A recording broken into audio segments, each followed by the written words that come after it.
The deeper and deeper I go, I find what it is I should know. 'Cause it's just a matter of time that you'll reawaken your mind. Oh, come with me, come to know and find out what is true. Then you'll know what's in store just for you. No more living a lie. I can look to the sky and say, I'm reawakening minds. Come to know and find out what is truth, yes. Then you'll know what's in store just for you. No more living a lie. I can look to the sky and say, I'm reawakening minds. Happy Holy Day, Moors. Welcome to House of Reawakening Minds. House of Reawakening Minds exists to provide for the exploration and practice of spirituality in an enlightened community dedicated to honoring the myriad of sacred pathways to the universal creator. We are a holistic center for spiritual grounding, free thought, self-discovery, and Moorish science, an awakening experience for all ages. Tonight, we are pleased to present our National Grand Sheik, Taj Tarik Bey, as he presents original article of Amendment 13 with its 20 sections, political status issue. But before he begins, be sure to like, share, and subscribe to our channel. Now, let's receive Grand Sheik Taj Tarik Bey.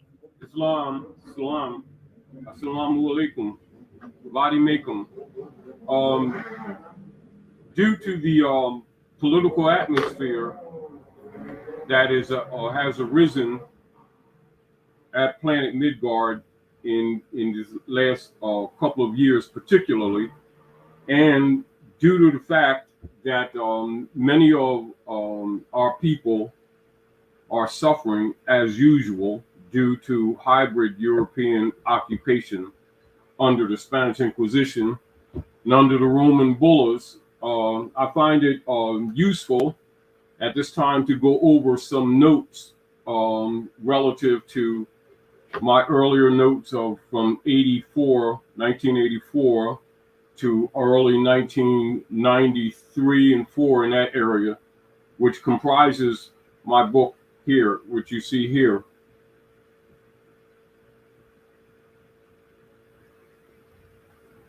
Treaty of Peace and Friendship, the Constitution for the United States of America.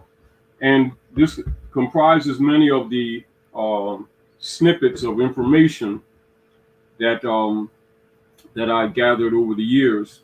And around 1984 and 85, on one of my trips to the Library of Congress at Washington, District of Columbia, foreign territory under Roman jurisdiction, bordering the territory that you know as Maryland and Virginia, known as Alexandria, which we used to go on trips every year.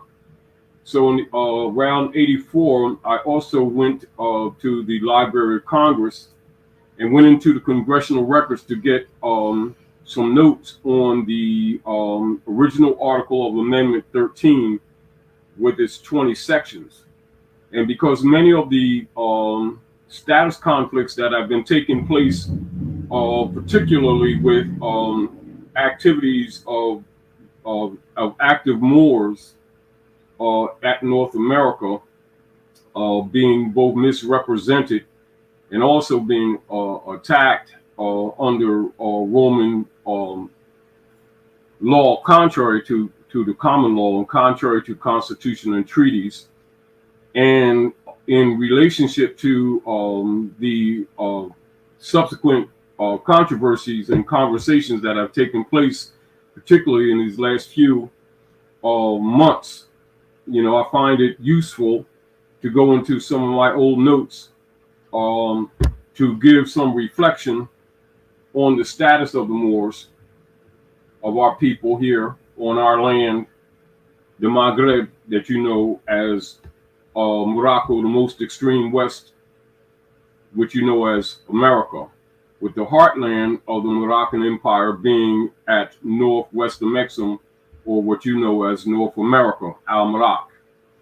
And as you all know, that Venus being the pentagram symbol in the center of the star of the Moors, and you already know we use multiple flags for the different tribes and for the different dynasties. Also, we use solid red flags too for these different Moorish dynasties, etc. However, because of the problems that are taking place, particularly that North America, under a color of operations, I find it useful to go into the treaty book to present some things to you to put in perspective for many people who are awakening to the political corruption operating at North America, and for many Moors who are national and may belong to Moorish Science Temple of America, to the Order of the Great Seal, to Circle of Mothers and Sons, to the Moorish Honor Society, to the Round Table, to many of the active Moorish groups. Some of the Moorish groups, as you all know, have been extremely passive, and others have been very active. And of course, when you see that taking place and having different effects with the people, logically, some people have comprehension of what's going on, some have less comprehension, and because it appears to be in some ways extremes to one end or the other, I'm presenting some historical facts and information that will help bring peace in many areas for many people who may have miscomprehensions or misunderstandings about certain things that are said, or certain things that are done, or certain activities that Moors take, and certain concepts that are behind certain activities, and to have a more intelligent position or view on those things which are taking place and which are accelerating and which will take place, etc.,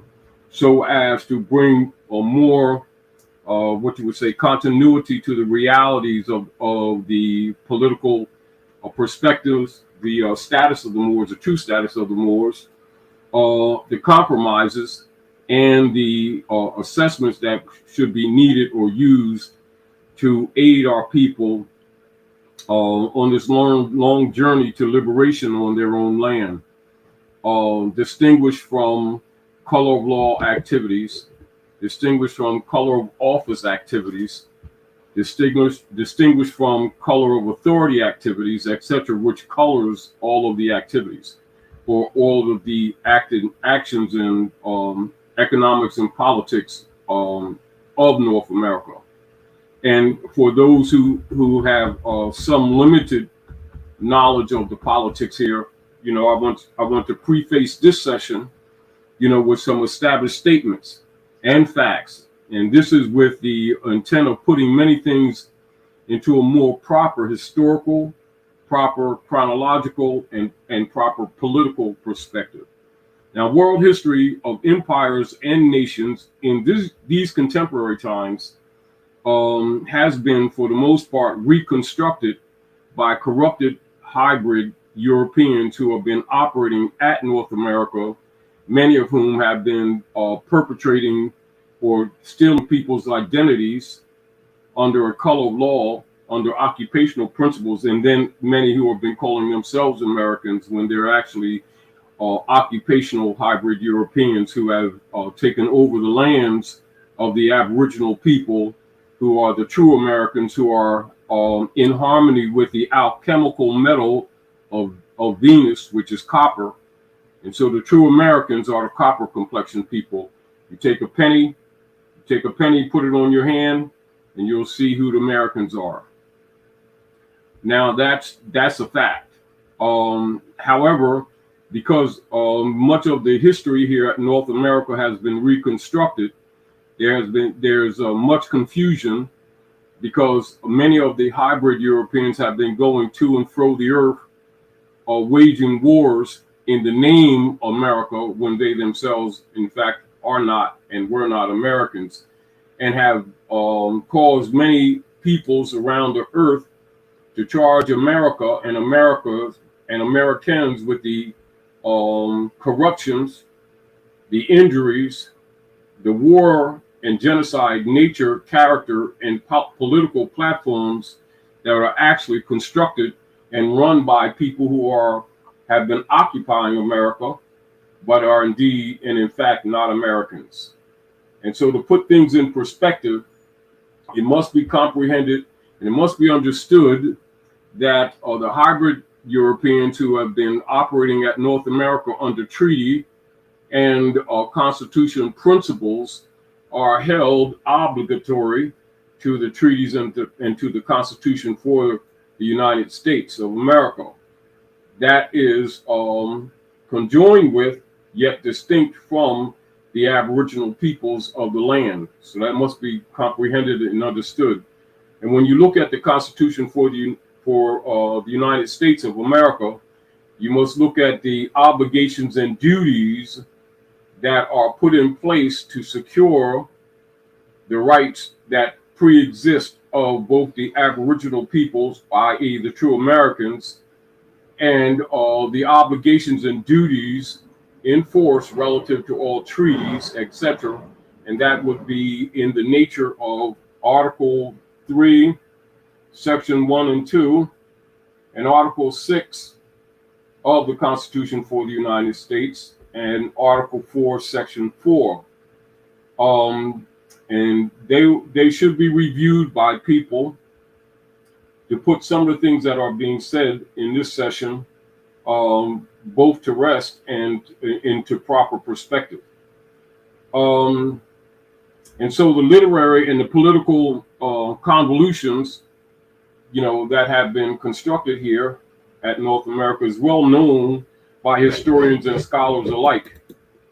And some of these notations that are going to be presented to you tonight are to put some of these false concepts to rest, and also to assist the true Almorocans, known as Americans, who are the natural people of the land, in a more realistic estate perspective of all hereditaments associated with and connected to the aggregate and organic land, America and Americans. So your estate, America, extends from the 18th degree north latitude to the 54th degree south latitude here at Midgard Earth. In relationship to the political operations at North America, particularly civil jurisdictions, or the exercise of civil jurisdictional powers on the land, have been no doubt known by all of you and most people who are seriously trying to solve some of the problems that are befalling the people now politically and economically. You must know that and put in perspective that the United States of America, as far as the hybrid Europeans' participation relative to treaties and constitution on the land, etc., at North America, was dissolved in 1800s. And so I'm going to go to some of the congressional records to put things in perspective, so that the concepts that you see exercised by many of the people of the land, exercising rights that already existed with them, and then you see in many instances where many of the hybrid Europeans who've been claiming to be Americans are exercising judicial powers and authoritative powers and sovereign powers that are not vested with them or in them, and in fact having no authority whatsoever to exercise any political powers or political activities whatsoever.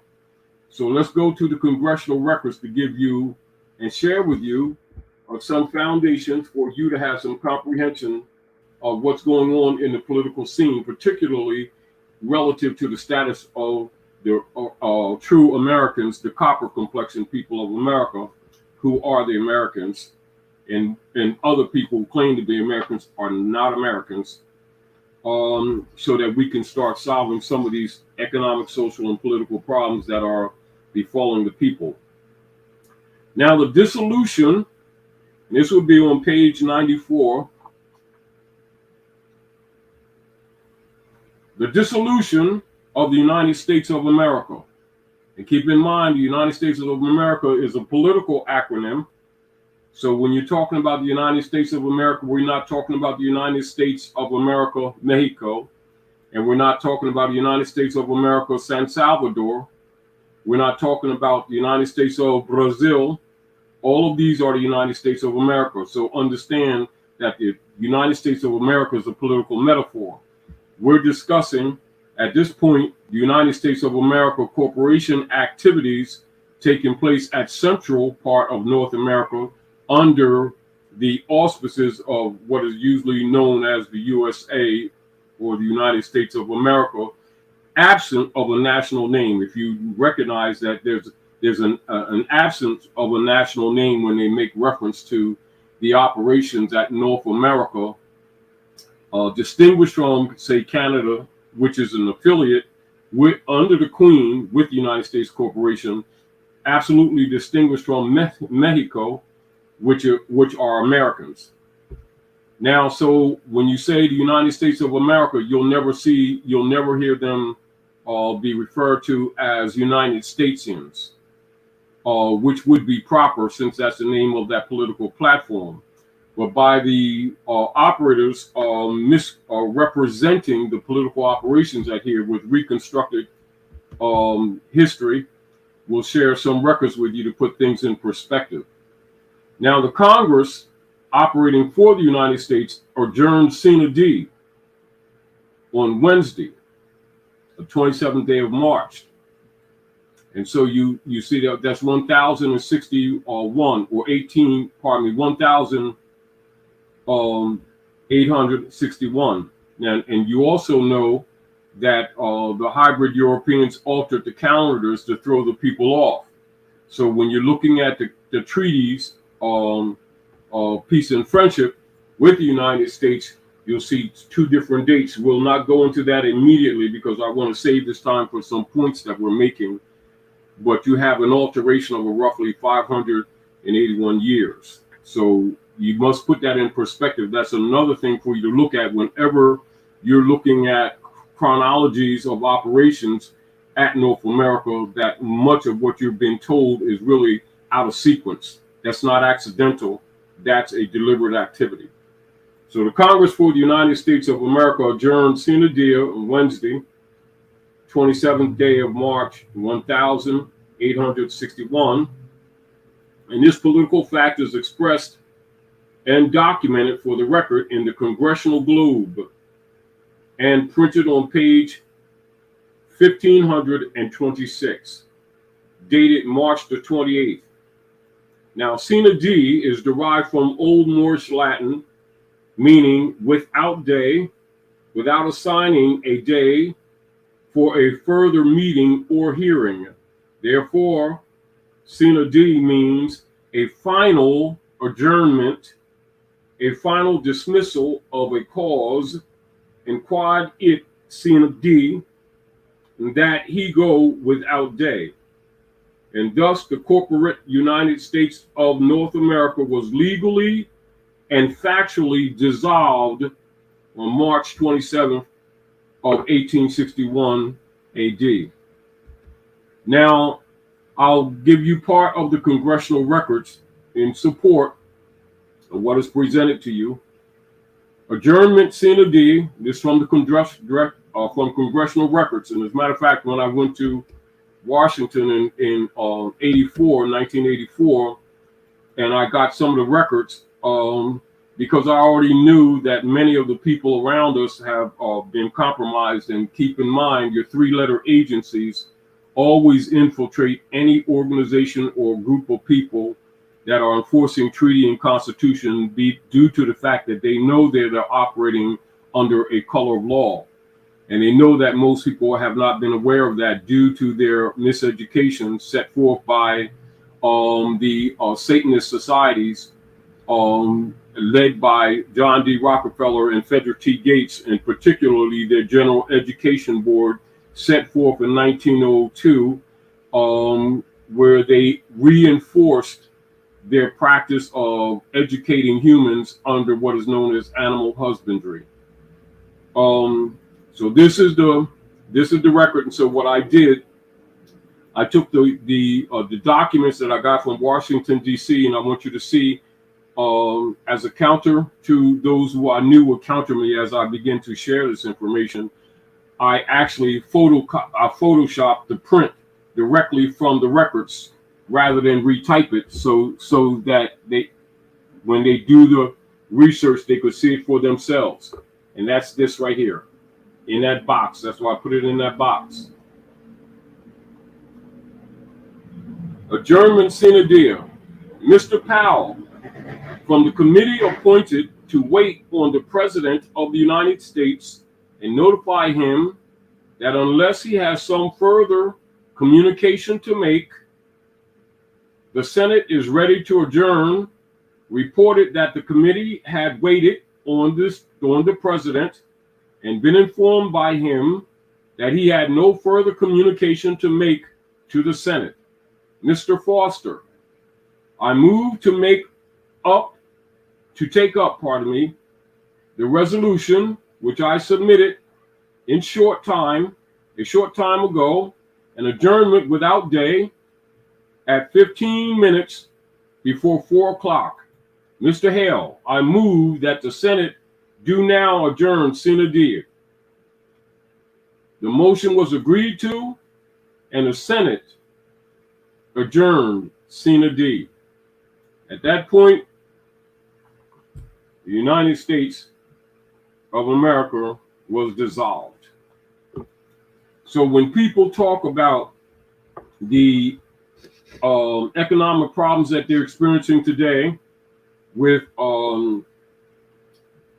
the private commercial paper or private commercial paper notes belonging to the Jesuit order and to the Pope of Rome via the Federal Reserve, etc., are controlled by the Satanist societies, secret societies, for the enforcement of the unum sanctum operations of the Pope of Rome, under the unum sanctum operations and the Spanish Inquisition against the Moors, and the conquest of the Western Hemisphere, known as under the military code of the conquest by Columbus, etc., which is not so much a man as it is a military operation.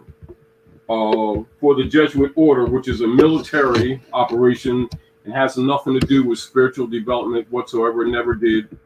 And from these improper constructs came most of your three-letter agencies that now actually rule at the Maghreb and have been causing the wars in the different nation states around the world, particularly in Africa and Asia, as they have already, conquered the Maghreb or the Western Hemisphere. And so that must be put in perspective when you go into these things. And the other thing that I want to bring to your attention, and this is in relationship to many of the so-called because this is a nom de guerre construct, the so-called Black community is a branding concept. It has nothing to do with bloodline, pedigree, or African people. It has to do with a branding system constructed to separate or to cause what you call political disassociation as well as mental psychic attack, disassociation of African peoples from their land, acts here in America, which is Al-Marak, the Maghreb, etc. And to support the reconstructed history that has been put forth by Satanist writers and scholars in order to secure the psychological warfare and psychic attack programs that are necessary to disinherit it and to disenfranchise the true Americans from the land and from what you would call any grounded or solid political activities or hereditament claims, etc., or estate claims, commonly just simply referred to as to enforce colonial operations. I want to go into the original article of Amendment 13, and in particularly, I want to, I'll read through it with its 20 sections, and this comes from the Congressional records. And I want you all to take note of Article 12.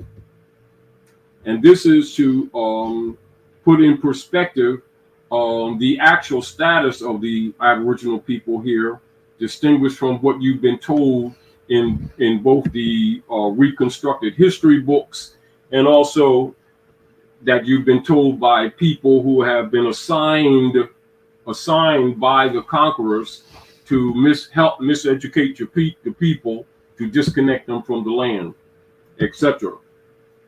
By promoting what you would call the 14th Amendment civil rights Negro citizenship status, which is a total and absolute misrepresentation and a total fraud. Below, and I also can't save this from the original print. That's from the original print. That's not a retype, that's original print. The original 20 sections of the 13th Amendment from the pages of the Congressional records, Article 13. Section 1. All persons shall have the right peaceably to assemble and worship God according to the dictates of their own conscience. Section 2. The use of the public press shall not be obstructed, but criminal publications made in one state against the lawful institutions of another state shall not be allowed. Section 3. The right of the citizens to free and lawful speech in public assemblies shall not be denied. Access of citizens to the ballot box shall not be obstructed either by civil or military power. The military shall always be subordinate to the existing judicial authority over citizens. The privilege of the writ of habeas corpus shall never be suspended in the presence of the judicial authority. Section 4. The militia of a state or of the United States shall not be employed to invade the lawful rights of the people of any of the several states, but the United States shall not be hereby deprived of the right and power to defend and to protect its property and rights within the limits of any of the states. Section 5. Persons held to service or labor for life in any state under the laws thereof may be taken into any territory of the United States south of north latitude 3630, and the right of such service or labor shall not be impaired thereby, and the territorial legislature thereof shall have the exclusive right to make and shall make all needful rules and regulations for the protection of such right, and also for the protection of such persons. But Congress or any territorial legislature shall not have power to impair or abolish such right of service in the said territory, while in a territorial condition without the consent of all the states south of said latitude which maintain such service. Section 6. Involuntary servitude, except for crime, shall not be permanently established within the district set apart for the seat of government of the United States, but the right of sojourn in such district, which persons held to service or labor for life shall not be denied. Section 7. When any territory of the United States south of north latitude 3630 shall have a population equal to the ratio of representation for one member of Congress, and the people thereof shall have formed a constitution for republican form of government, it shall be admitted as a state into the Union on an equal footing with the other states, and the people may in such constitution either prohibit or sustain the right to involuntary labor or service, and alter or amend the Constitution at their will. Section 8. The present right of representation in Section 2, Article 1 of this Constitution shall not be altered without the consent of all the states maintaining the right to involuntary service or labor south of latitude 3630. But nothing in this Constitution or its amendments shall be construed to deprive any state south of said latitude 3630 of the right of abolishing involuntary servitude at its will. Section 9. The regulation and control of the right to labor or service in the other states south of latitude 3630 is hereby recognized to be exclusively the right of each state within its own limits, and the Constitution shall not be altered or amended to impair the right of each state without its consent, provided this article shall not be construed to absolve the United States from rendering assistance to suppress insurrections or domestic violence when called upon by any state as provided in Section 4, Article 4 of this Constitution. Section 10. No state shall pass any law in any way interfering with or obstructing the recovery of fugitives from justice or from labor or service, or any law of Congress made under Article 4, Section 2 of this Constitution, and all laws in violation of this section may, on complaint made by any person or state, be declared void by the Supreme Court of the United States. Section 11. As a right of comity between the several states south of latitude 3630, the right of transit with persons held into involuntary labor or service from one state to another shall not be obstructed, but such persons shall not be brought into the states north of south latitude. Section 12. The traffic in slaves with Africa is hereby forever prohibited on pain of death, and the forfeiture of all the rights and the property of all persons engaged therein, and the descendants of Africans shall not be citizens. Section 13. The alleged fugitives from labor or service on request shall have a trial by jury before being returned. Section 14. All alleged fugitives charged with crime committed in violation of the laws of the state shall have the right of trial by jury, and if such person claims to be a citizen of another state, shall have a right to appeal or of a writ of error to the Supreme Court of the United States. Section 15. All acts of any inhabitant of the United States tending to incite persons held to service or labor to insurrection or acts of domestic violence or to abscond are hereby prohibited and declared to be a penal offense. And all courts of the United States shall be open to suppress and punish such offenses as the suit of any citizen of the United States or the suit of any state. Section 16. All conspiracies in any state to interfere with the lawful rights in any other state or against the United States shall be suppressed, and no state of the people thereof shall withdraw from this union without the consent of 3/4 of all the states expressed by an amendment proposed and ratified in the manner provided in Article 5 of the Constitution. Section 17. Whenever any state wherein involuntary servitude is recognized or allowed shall propose to abolish such servitude and shall apply for pecuniary assistance therein, the Congress may, in its discretion, grant such relief, not exceeding $100 for each person liberated.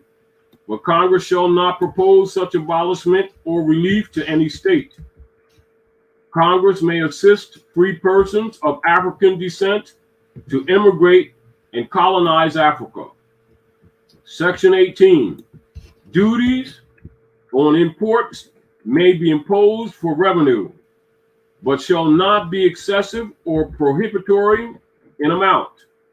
Section 19. When all of the several states shall have abolished slavery, then and thereafter slavery or involuntary servitude, except as a punishment for crime, shall never be established or tolerated in any of the states or territories of the United States, and they shall be forever free. Section 20. The provisions of this article relating to involuntary labor or servitude shall not be altered without the consent of the states maintaining such servitude. Close out. That is the 20 sections of original Article of Amendment 13, which is not taught in the schools, and it's not by accident, because the scholars, the historians, and the politicians at North America themselves, not only did they dissolve or abrogate their obligations and duties as officers for the Constitution for the United States by adjourning sine die and, of course, assassinating Abraham Lincoln, they have been operating ever since de facto and pretending to be a legitimate political platform, and have successfully miseducated the people, misrepresented themselves as a legitimate nation state around the world, when in fact they were private corporations that went bankrupt, etc., and under subversion actually adjourned sine die with the already established plan to assassinate Abraham Lincoln in the process of their adjourning sine die. So in 1861, the United States of America as a political platform was dissolved. Did not remove the obligations of treaties, etc., which supersede the Constitution, from which that Constitution was derived from fatwa, or known as Moorish law or Muslim law, which is no secret to scholars, etc., which Barack H. Obama also exposed when he went to Egypt, knowing that that information has not been taught in the school books at North America. However, I want to share with you also some other facts so that your concepts about the politics that have been misrepresented at North America and the fake educations that have been given to the true Americans. And you true Americans are you copper complexion people out there, since you're not black, you're copper complexion. And black is not an identity. Keep that in mind. It's a nom de guerre. It's a brand. But I want to share with you some facts, and this is from the Secretary of State this is in the area of 1906, a letter that was written to him because they were also dealing with the status of our people, because many of our people rebutted being branded Negroes, blacks, and coloreds, and going under those brand terms constructed for the caste system operating at North America, particularly with de facto operators pretending to be government because they were still exercising judicial powers on the land in violation of treaties and constitution, and also still abusing our people with the old term they call go west, young man, and stealing the people's lands, etc., under their corporate operations. Now, this was a letter. This would be from documents in your congressional records, pardon me, and under the laws of citizenship of the United States and the expatriation, etc. And this would be page 459, and this would be in relationship to chapter 4, and this is temporary provisions. And I want you to see this. This is citizenship of the United States, expatriation, etc. And I want you to notice right under here, United States, and you see right there, Morocco. It's no secret. I want you to see that's direct congressional print right there. Now, Mr. Philip, charge d'affaires to Mr. Root, Secretary of State, August the 3rd, 1906, American Legation, Tangier, August the 3rd, 1906. Sir, there are strictly speaking, no Moroccan laws relating to citizenship of Moorish subjects in Morocco. The fundamental laws of this non-Christian country are based entirely upon the Islamic code, in no part of which treats of the subject of citizenship. Page 460, citizenship of the United States, expatriation, etc. There are, however, numerous treaties and conventions between the various Christian countries and the Moorish Empire, by means of which citizenship in this country is defined. But as I understand from the above acknowledged instructions, that it is not the desire of the department to call for a report upon such lines. I will therefore confine these remarks to general conditions existing, which may possibly be of some use in connection with the information desired. Number one, citizenship in Morocco may be said to be governed by the laws pertaining to the same in other countries, with the exception that all persons residing in Morocco who cannot prove foreign citizenship or protection are considered ipso jure as Moorish subjects. 2 and 3, Moorish subjects lost their nationality only by becoming naturalized in or protected by another country having treaty relations with the Moorish Empire. It was established by the Convention of Madrid, concluded July 3rd, 1880, as follows. Article 15. Any subject of Morocco who has been naturalized in a foreign country and who shall return to Morocco shall, after having remained for a length of time to that which shall have not been regularly necessary for him to obtain such naturalization, choose between entire submission to the laws of the empire and the obligation to quit Morocco, unless it shall be proved that his naturalization in a foreign country was obtained with the consent of Morocco, government of Morocco. Now, I present that to you to present this argument to you. Number one, the United States as a viable and legitimate political platform was dissolved in 1861. They've been exercising de facto operations ever since. Number two, the guise of the 14th Amendment so-called Negro citizen operations to deceive the people into being U.S. citizens when it's clear that people of African descent, that's the true Americans, cannot be citizens of the U.S.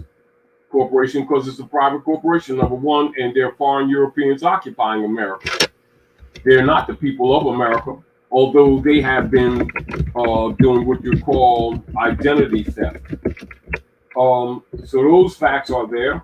And number two, there is no record, in fact, of any lawful process by which the Moors of America, the true Americans, have ever gone through any official naturalization exercise, act, or institutional process, given a nationality card for the U.S. corporation, etc., at any time in history at North America. Therefore, any claim that any people of African descent are U.S. citizens was a fraud, is a fraud, and shall ever be a fraud. And if it ever took place, etc., which it did not, it would still be a fraud, because by the law, people of African descent cannot be citizens of the United States of America Corporation, because it's not a country. It's an occupational force that has also been dissolved. However, that fact has not been taught to the people, and people have been wasting years of their lives following so-called Black and Negro leaders who've been marching them around the place on their own land, trying to be citizens of the U.S. corporation, which is defunct. Although you have criminal operatives, or what you call Satanist secret societies, who have been really under foreign corporate operations, exercising judicial and political jurisdictional civil powers at North America in violation of moral principles, in violation of all ethics, in violation of all law, in violations of constitutions, in violation of international law, in violations of all treaties, and yet they have been given the respect as a legitimate nation, when in fact, by their own records, I just showed you that not only are they not legitimate, the whole fake platform of people with copper complexion, the true Americans, can't be U.S. citizens either. And I know because of the compromise of many people among our own who have been for decades promoting U.S. citizenship, they have never produced a nationality card. Number one, because it's not a nation.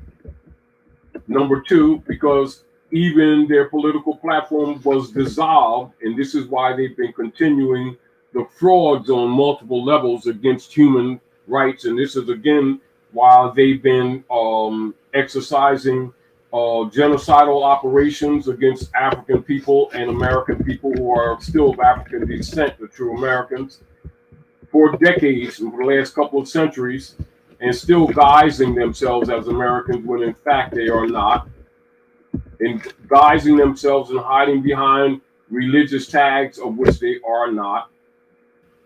But unfortunately, you still have the false pretext of people of the land, some of them with copper complexion, who have been promoting the frauds that they themselves know is a fraud by claiming the people of the land to be Black people and Negro people, etc., when they know that these are nom de guerre created for a caste system having nothing to do with the true Al-Moroccans, i.e., which is the copper complexion people of the land, etc.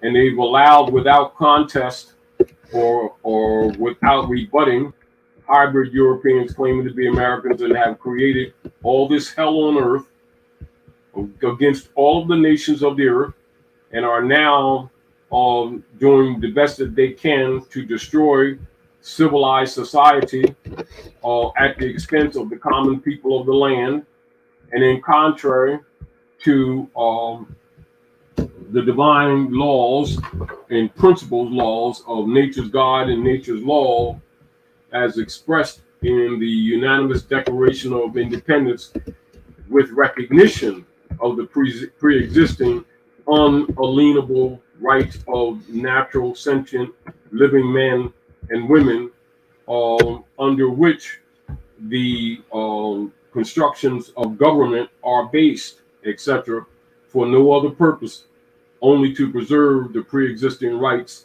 of the people, known also as birthrights and unalienable rights, and that such governments have no rights unto themselves and have no rights to give, no rights to sell. They have only obligations and duties, and that must never be forgotten by the people. And I want to also present to you some of my notes from 1984. This is for the concepts of the people to correct a lot of their concepts. And I will enter, this is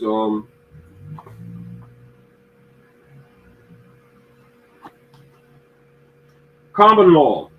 And this must be recognized because this is where you have what is called the natural, or what is known as the nature's law and nature's God principle, has this reflection in what you will call the Constitution principles that are relegated in operative government, that sets forth the obligations of beings who take any office, etc. Common law is distinguished from Roman law. I repeat, common law is distinguished from Roman law. Common law is distinguished from the modern civil law, and distinguished from the canon law and from other systems of law. The common law is that body of law and justice theory which was originated, developed, and formulated and administered in England. And keep in mind that England is a part of Iberia. And Iberia, and that ancient principle, comes from Muslim law. And so you're talking about Queen Dodo, and you're talking about Nefertiti's daughter, etc. You're talking North Africa. So you got to put that in perspective with the reconstructed, or what is known as reconstructed history of Iberia, now known as Europe, history of Europe.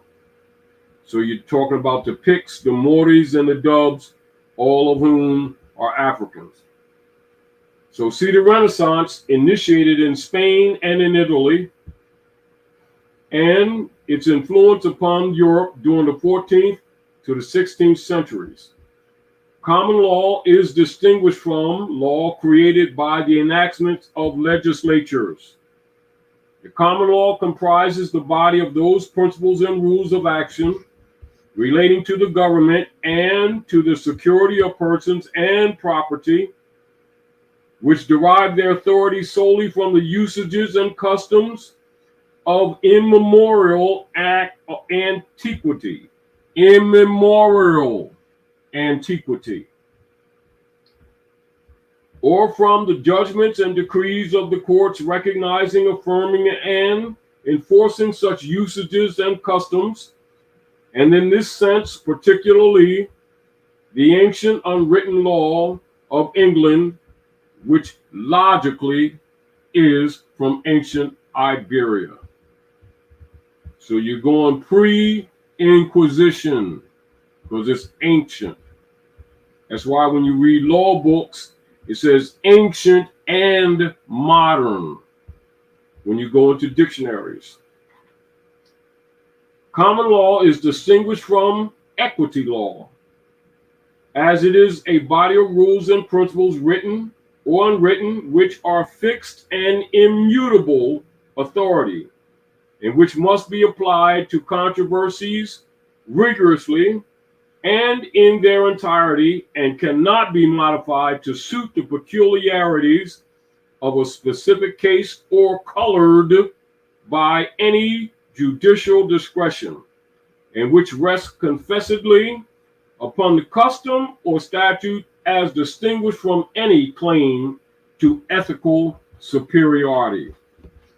This is based in the ancient principle of African culture, where the honor of your mothers and your fathers are related to your heritability and to your rights of your land and your estates, etc. And therefore, the common law is based on customs and traditions of your ancient mothers and fathers from time immemorial, distinguished from Roman law, which has been operating at North America under a color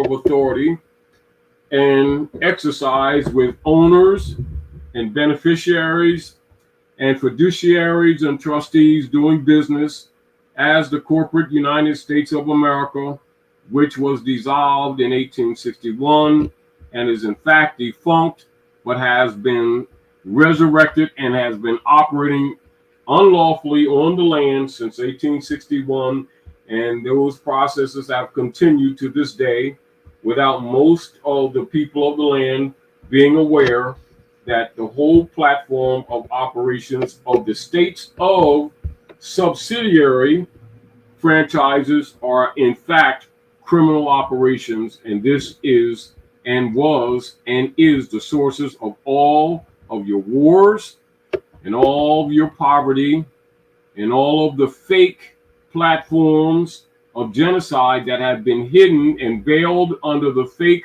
race and prejudice platform, which is a fake platform created by three-letter agencies who have been still exercising Inquisition Bulla operations of Unum Sanctum, Dum Diversus, Intercatera Divina, etc., against the Aboriginal people of the land, the true Americans, the copper complexion people, disguised under other fake terms, etc., and continues to this day. However, for the sake of those Moors who do honor their mothers and fathers and who intend to be active and not passive, will speak up and tell the truth to themselves, to the people, and to the imposters who have been pretending to be Americans, and who have been pretending to be legitimate government, but in fact who have actually been entertaining and exercising false judicial powers and civil powers on the land in violation of international law, and actually have been on a genocide campaign against the people, the natural people of the land, with both their nominee gear, straw man constructs, their bottomry instruments, whether you're talking about the marriage licenses, the driver's licenses, the birth certificates, etc., which have been bolstering their stock market, particularly since 1862, commonly known as U.S. Treasury bonds, etc., which have caused problems in the treasuries of all the nations of the earth around the world today. And in truth, except in a few past instances, has not been challenged by the people, but now you start seeing it take place. And I'm saying to you that this has much to do with the politics that you see taking place around the world, with the economic collapses going on with these criminals known as the United States Corporation Company that are defunct and are still exercising under de facto and color of law operations. That's where all your economic problems have their origin, and that's where they are, and those people are your problem. Now, that's the truth. That's the record. And so your original article, Amendment 13, was covered up with what is known as your 14th and 15th Amendment. And this is why you do not see that in the history books or in your social studies books in the school systems, because the Satanist organization set up known as the General Education Board, 1902, by John D. Rockefeller and Frederick T. Gates, promoting animal husbandry under the guise of education, have deleted it with the support of and the help of de facto operators pretending to be Congress and Senate of a de facto political platform which was dissolved in 1861. And here we are with the problems that they have created, and usually arguing the wrong arguments with the wrong concepts. Now I'm going to read page 10, and then we'll take some, conversation. Because you have to know some of this history that has been hidden from you in order to even understand some of the things that you see active Moors doing that have been misrepresented by a de facto press operating in the name of the United States, etc. Consular. A consular is a minister.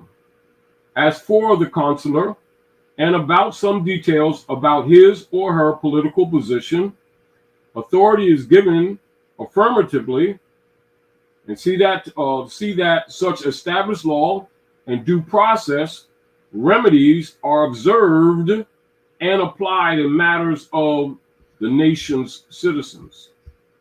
And so the consular authority includes his or her responsibility to keeping abreast with and assuring that diversity rules are observed and maintained, and that such case claims, transcripts, or other related documents are secured for the record, and that all reports are made to their superiors. This helps to preserve the integrity of the law. And the consular assures that proper law measures and proper jurisdictional classifications are maintained and carried into force, etc., within the various venues of the laws that govern nations, constitutions, treaties, and international law treaties.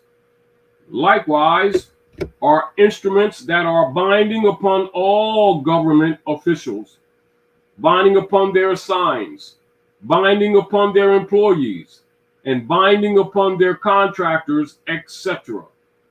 And one must always remember that a treaty is the established law of the land, just as the constitution of the nation is. And thus all treaties are conjoined as one with the established law of the land. So when you're talking about Treaty of Peace and Friendship, the treaties of the United States with the Moroccan Empire, those obligations and duties are preserved and are enforced. And the fact that you have de facto criminal hybrid Europeans who overthrew the Republic in treaty with the United States and with Morocco, operating at North America, have been creating and committing criminal activities, particularly since 1861, and have accelerated as the decades have gone by. Nevertheless, the obligations still exist, and the only way that the Moorish Americans lose their nationality is by agreeing to be naturalized under that 14th Amendment fraud that has been promoted by all your fake Negro marching, praying civil rights leaders, pretending that they were bringing people of African descent, the true copper complexion people of the land, into the political platform of an occupying force that was not only criminal, but has been dissolved politically, but yet they're still operating. So you must understand that, and you must understand original Article Amendment 13 declared that descendants of Africans can never be U.S. citizens. So you can dump that on every front. And for those fraudulent persons, people, men and women among our own, who have been promoting that we are U.S. citizens, etc., they know that they've been lying. And I've just shown you the congressional records to prove that. It's never been a secret, however, it's not been taught. And of course, I've been teaching this stuff since 82 in general. And most of these are my notes from 84, 85, compiled, etc. And even when this was put together, a lot of my original manuscripts was actually edited out because I already knew that I would have opposition. And I also knew, due to the patterns in reading the congressional records, particularly when I went into congressional records and looking at the history of American religions and looking at the history of the Moorish Divine and National Movement and the infiltration made by three-letter agencies into the Moorish Divine and National Movement and the compromises that were made and not being told to the people. Some of you who are in the temples of the Moorish Science Temple of America hear about the great sell-off, but you notice that the people never give you political details. I just showed you some of them, and that's not opinion. That's the record. And then a lot of people who are taking positions in the Moorish Divine and National Movement and the Moorish Science Temple of America has actually been some of my greatest critics and trolls who always knew this information, but they knew if they taught this, many of them would be exposed for the traitors that they are. But I also want to say this to you. I commend the brothers and sisters in the Moorish Science Temple of America or around the land who have maintained a sense of integrity for the original cause and purpose of the Moorish Divine and National Movement and support of our illustrious Prophet Noble Drew Ali and the enforcement of that Constitution, although it's been breached by persons and people and corporate entity operators on a constant basis.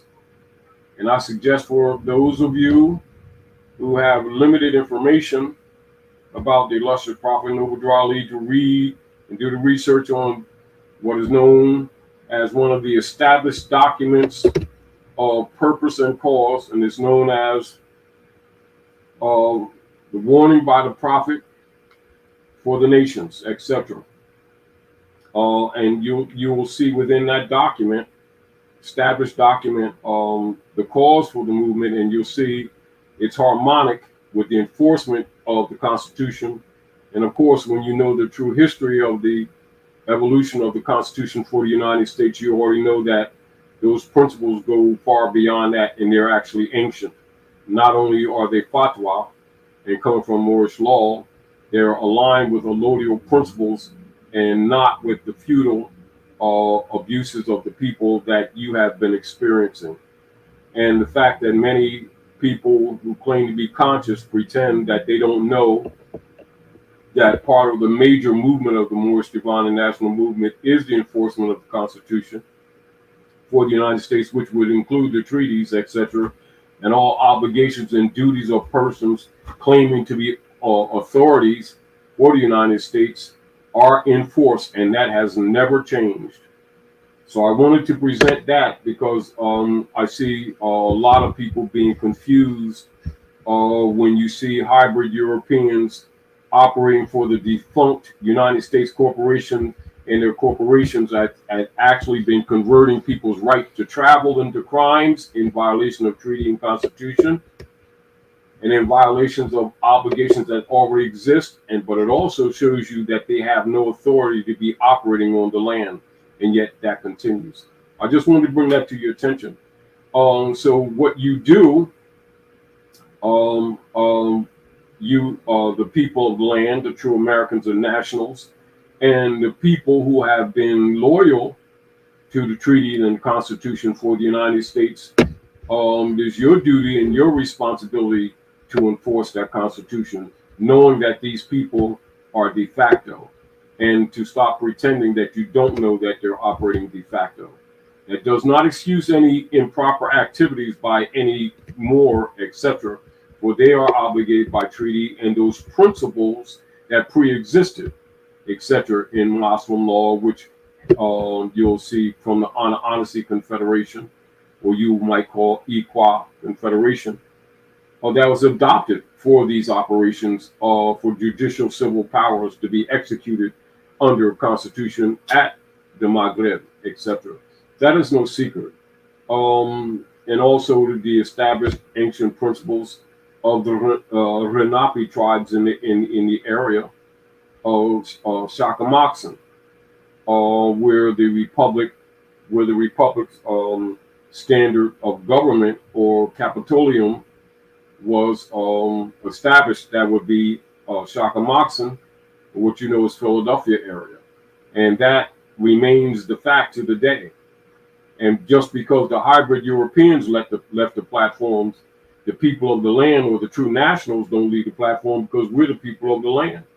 So just because they violated, that doesn't excuse you, and that does not throw you off your political obligations, nor does that remove the obligations that was established by treaty and by constitution. Therefore, is the obligation of the nations of the earth legitimate to aid the Aboriginal Americans, enforcing those principles behind that constitution to remove all the genocidal operations and the criminal operations of the impersonators operating on our land at North America, pretending to be Americans and creating all these problems around the world at Midgard under the guise of the United States of America, the defunct corporation, which has been dissolved by their own hand. For the moment, I yield the floor, accept some questions. Okay, well, I'll just ask this question because I saw it. I believe there was a question. Would you explain what fatwa means? Fatwa means law. And so when you like if you're reading in the international Creole trade language, you would know as English or Anglis. So people's concepts that English belongs to the hybrid Europeans is false. It's actually Creole. It's a mixture of languages of the world, and it's actually a trade language. So when you're talking about English, you're talking about international African Phoenician trade linguistics, etc. It's made for trade. So fatwa comes from divine law, what you call hermetic law, based in moral and ethical trade principles. So fatwa means law. And plenty of comments, some good and some very negative. Well, I can expect that. You know, I mean, it's like this. Let's look this way. I'm gonna respond to someone. This one that I put somebody in timeout. Now their response is by blocking words who ask questions. Sad but not surprising. I should have blocked this one person a long time ago because what they're not asking questions, they're being divisive in the chat. And so that's expected. Yeah, they're being divisive. You're being divisive. And if you're sad and not surprised, you should be surprised that I haven't blocked you altogether. So you can take yourself off or I can block you because you're divisive. You know you are. You're not asking questions. We don't have a problem with people asking questions, but I do have a problem with people causing division and divisiveness. We need to come together and you need to know better. Thank you. So let me see if there's any serious questions. I mean, seriously. I mean, if they don't agree with you, they don't need to be on. They don't have to agree. But to create divisiveness, and this individual is consistently divisive. Yes. They ask questions. They put these questions out to put doubt and schism in the chat. I've seen it for months, and I'm not. This is the first time I gave them a time out. Let's look at it realistic. Remember, this is what I've always said. And I'll say this to you all before. Even these statements that I made here, these are the congressional records. And I actually, Dr. J, left the print and photoshopped the print and put it in here. Because now if they want to argue, they can argue with the record. They can argue with me. It's so like when you tell them the facts, They can be mad all they want to. It doesn't matter. However, this is the other thing that I wanted to also say.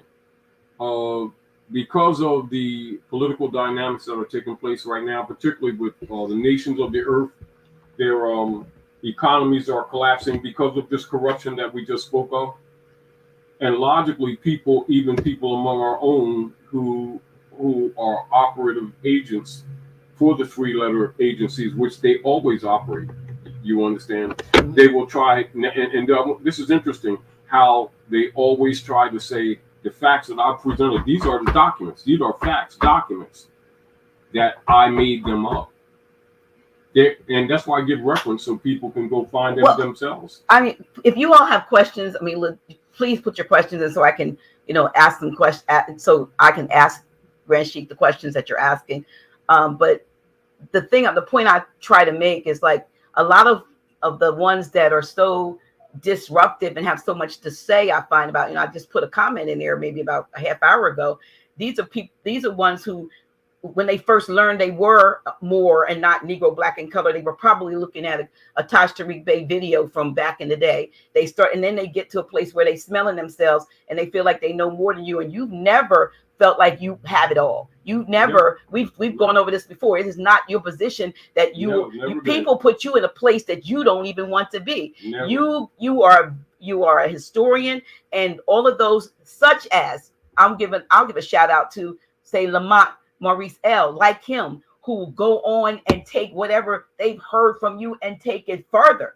They're supposed to add your part to it, but you don't have to discredit the rock that you stood on to get to where you are. And that's the problem. That's why I believe we don't, but that's why I feel we're not getting anywhere, because we're fighting each other. I know it doesn't bother you. It does. I'll tell you why it doesn't bother me. It bothers me. It doesn't. Don't let it bother me. Yeah. Remember what I said to you last year? I said, "All masks are off." I know. Because there's a spiritual side to this too. This is what must be understood. The battle that's going on is people may try to take it personal, but you have really what you can say loosely, good and evil. Many of the people and some of the people who are trolls to these facts, because these are facts. It's not opinion, these are facts. Right. And they attack me for exposing the fact, because many of them know that this information, as the people wake up, that a lot of people who have been using this platform for personal gain, as an example, or selling birthright issues which are not sellable. Because remember, nationality is free. True. Because it's birthright. And some people come into this movement to help liberate humanity, and some people come into this movement because they see an opportunity to generate fiat. And many of the people that you see that are critics have never put their neck on the line to help the people. Never. Right. And I already know, and I'm sure that you know when you look at these things, that people who take a stand on principle are attacked as if the principle is their opinion, when the principle exists before us all. And it's interesting, but it doesn't bother me, because I already know that when you look at whether you're looking at Marcus Garvey, the photographer for him, the photographer for Martin Luther King, many of the grand sheiks that came around Noble Drawley were actually operating for the three-letter agencies, and which is the real reason. It's not that they didn't understand the movement. That's already there. You must know that the opposition is there. There's always someone there's infiltration. It's always, see, so, and it's not a matter of, a lot of people don't want this information out because it kills their economic platform. You got to remember, most of the people, if you really study the Moorish movement as an example, and you study the history, you'll see people come and they'll make a lot of fireworks, just like a 4th of July fireworks, and they'll blow out for a few years, and then you don't see them no more after they've burnt the people, stealing people's finances, and asking for donations, pretending that they love the people. And when the people find out some of this knowledge and recognize this is everybody's obligation, the birthright belongs to you already. No one's giving you anything. It already belongs to you. And when you begin to demonstrate methods or ways by which they can make their proper reclamation of their right of the state, etc., it upsets these people because they can't, how do you say, play master over servant games with them, and they can't tell them fundamental things that all of even the children should know, charging them hundreds of notes for stuff that Jolly laid down years ago. You'll see that one of our major problems have been is that the fundamental enforcements of treaty and constitution, which you look, when you say constitution, you're talking about not only the treaties, you're talking about the ancient traditions and customs. And I think a lot of times when people say the word constitution, they're looking at the Constitution for the United States as an individual document, you know, on its own right, or they're looking at the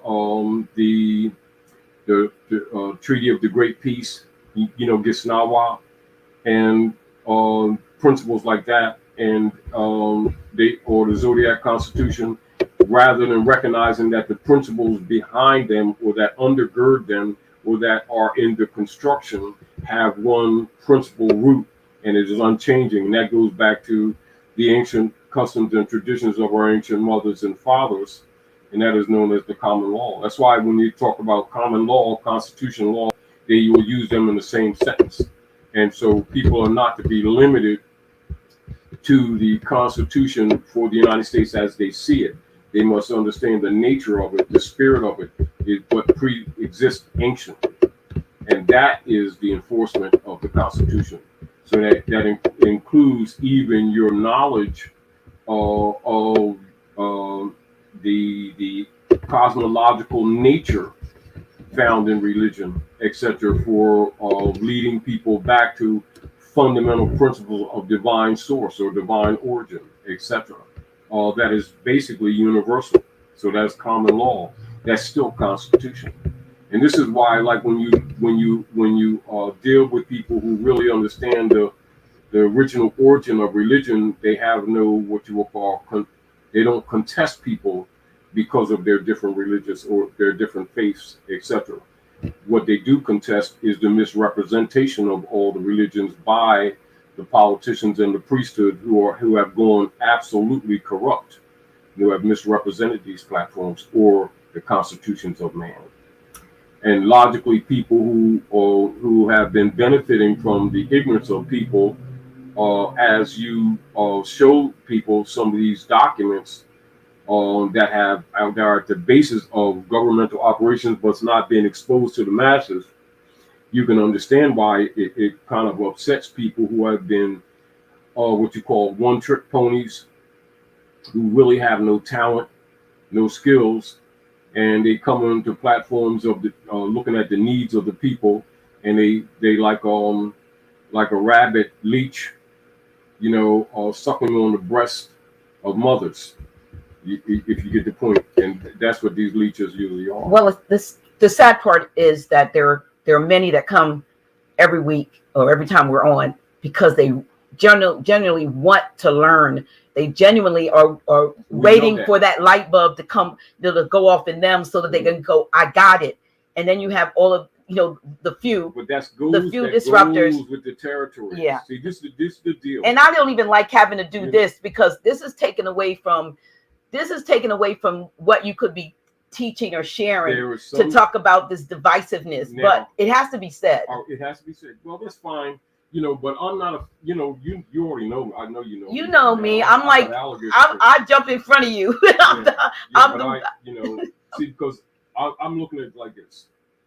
Anybody that really tries to help the people will be attacked. That's automatic. That's not, because you're dealing with people who really have dark spirits. You got to, the idea that people think that some of these people or trolls don't understand or have a different opinion. It's not really that. It's that this information is a threat to platforms that they have constructed for economic benefit against an injured people, rather than tell the people the truth that most of your legal problems that have been befallen the people, and legal is distinguished from lawful.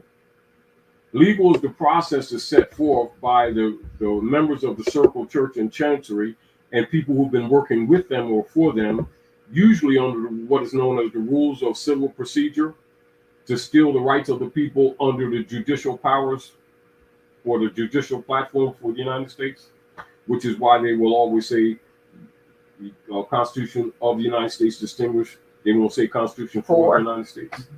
And they'll always, just like, for instance, as an example, when you seen the hybrid Europeans abridge the rights of the Moors of some recent incidents, and you heard the hybrid Europeans write this term in their publishing, that they're prosecuting Moors under their legal names.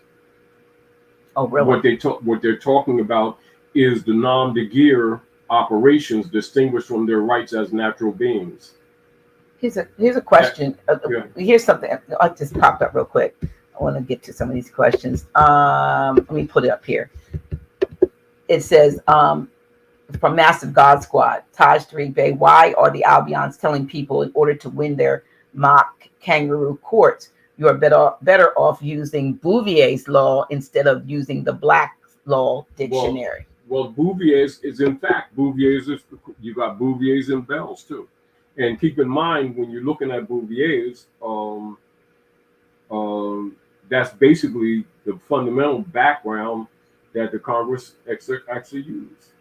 But when we do go to Black's Law, because remember, it's ancient and modern, that's not dismissed because of Bouvier's, is because the different statuses and phrases that we present in there is to show people proof that they're being misrepresented, that the people are being misrepresented. In Black's Law? Yes.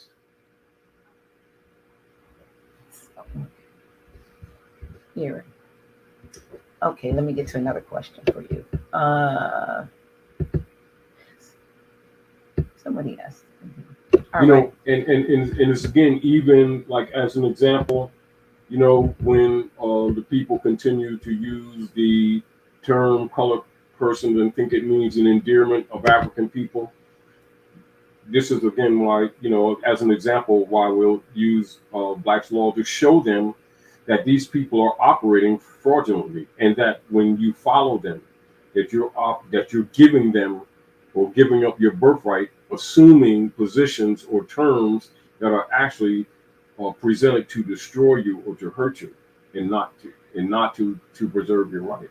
Here's a question that was up here. It says, "What are we learning?"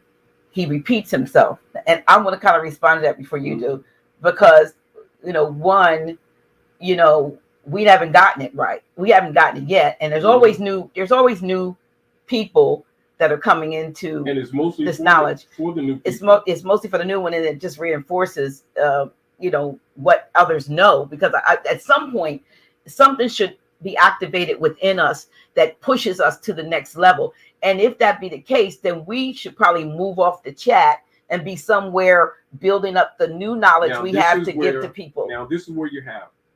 There are people all around the country, study groups around the country, and outside of this jurisdiction in other countries, who have gotten the concepts and who are studying. Like, as an example, when we do these sessions at the House of Reawakening Minds, you have what you call snippet information or vignette information.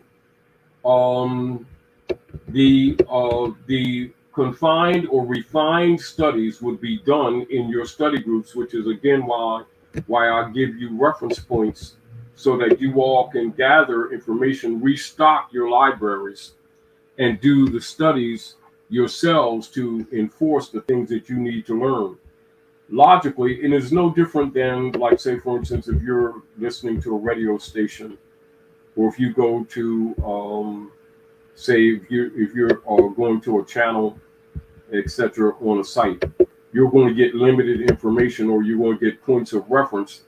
And this is for people to take the information and then to cross-reference it and then do research for themselves. Because logically, as an example, when we did a session not long ago, I talked about Article 39, police powers concerning marriage licenses. Right now, if we go in detail without what you call a study class, you'll never do that. It would never happen. It can't happen. However, if you go research and study yourself, a lesson on that or the details on that, other than snippets of information, would take hours, and it would not be even practical. For the most part, you wouldn't even have a platform to really comprehend what was going on, because you'd get lost in the sauce. So the deal of it is to get people interested to start studying again, to restock their libraries, etc. And because most of the time when we're talking, you'll see that if I attack something, I'll attack misconceptions that are established because of misinformation, and then direct people to other information so that they can liberate themselves.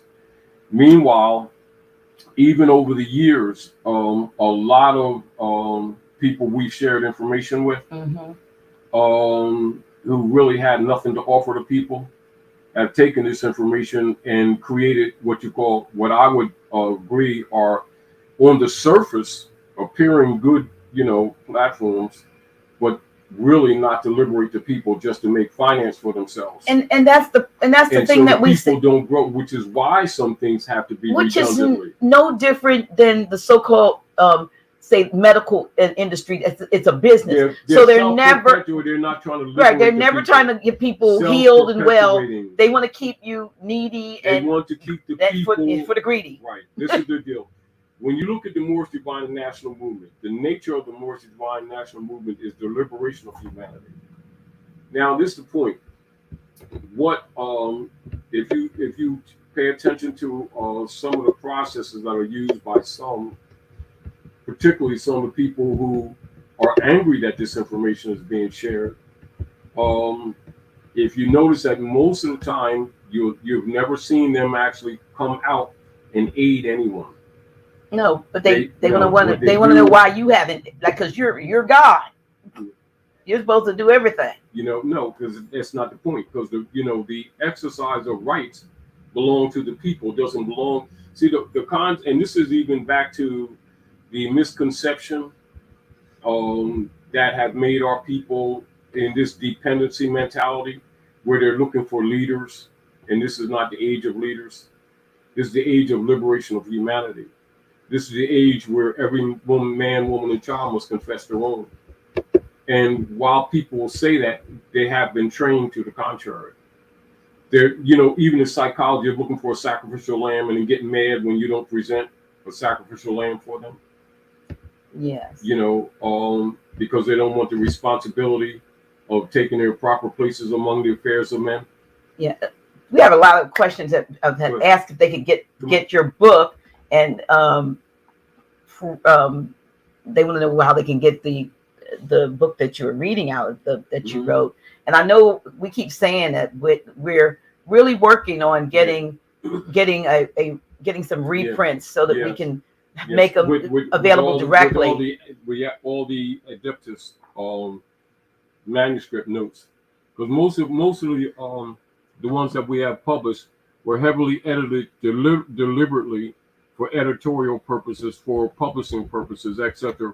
Because I would not take payoff and let the mainstream publishers publish it with the demands of editing certain information out. So most of the stuff we had desktop published for years. However, because of the printing equipment, limited printing equipment, a lot of the binding, mainly the binding, and so we kept most of the points of the vital points of information in.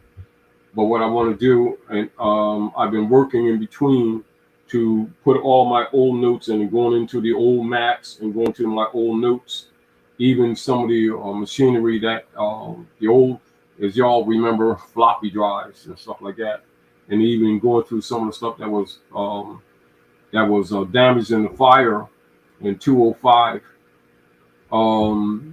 etc. And then actually my sister's old Mac with the floppy disk to retrieve some of my notes.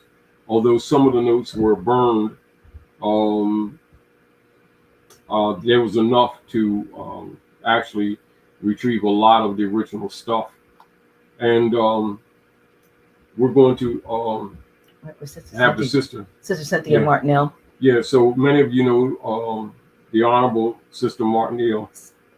Yeah, Cindy, we call Cindy. That's that beautiful sister in Texas area. She's going to be publishing much of this stuff. We'll make it available to you.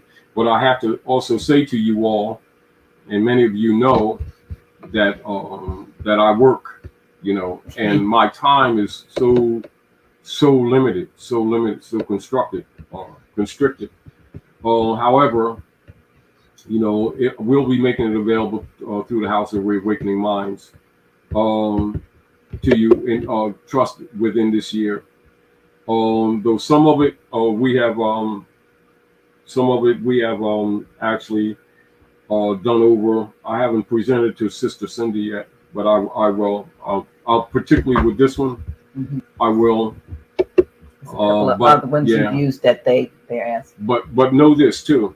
Don't be surprised at the heavy opposition that you'll be getting, because really a lot of people are really upset that the people at large, and this goes for hybrids and Asiatics, are angry because the people are waking up, because most of the political platforms that have been operative on the earth, particularly in contemporary times, are pretty much all of them are based, except for a few, are based in frauds, all of them.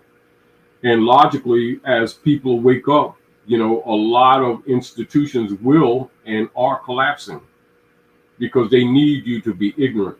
They need you to be dependent. They need you to be subservient.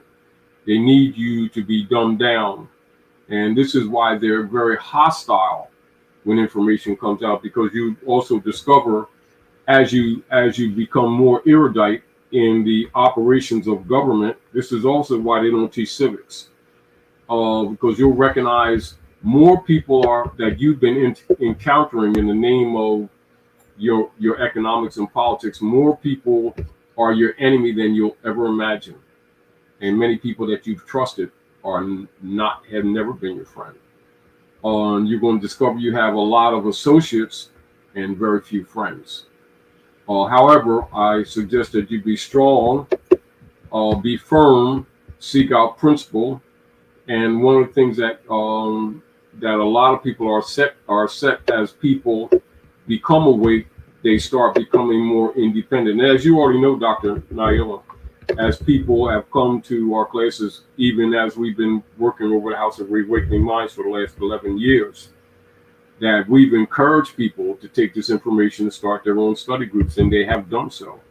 And have helped themselves, their families, and other people. We don't want dependent or dumb, subservient people. We want people who are capable of creating, of taking this information further, and particularly, but majorly, this is the major issue with me, is for them to recognize that most of the institutions that they've been looking for a remedy are actually their enemy. And logically, it upsets a lot of people, because many of our people work for them. As an example, many people who have been sucking or conning our people out of thousands of notes, you know, who actually work for law firms, which are really members of the Roman Curia. And most of, you'll see most of them will present issues of law from the rules of civil procedure, which are used actually by the Bar Association to have been stealing the people's rights. This is why the people don't have due process.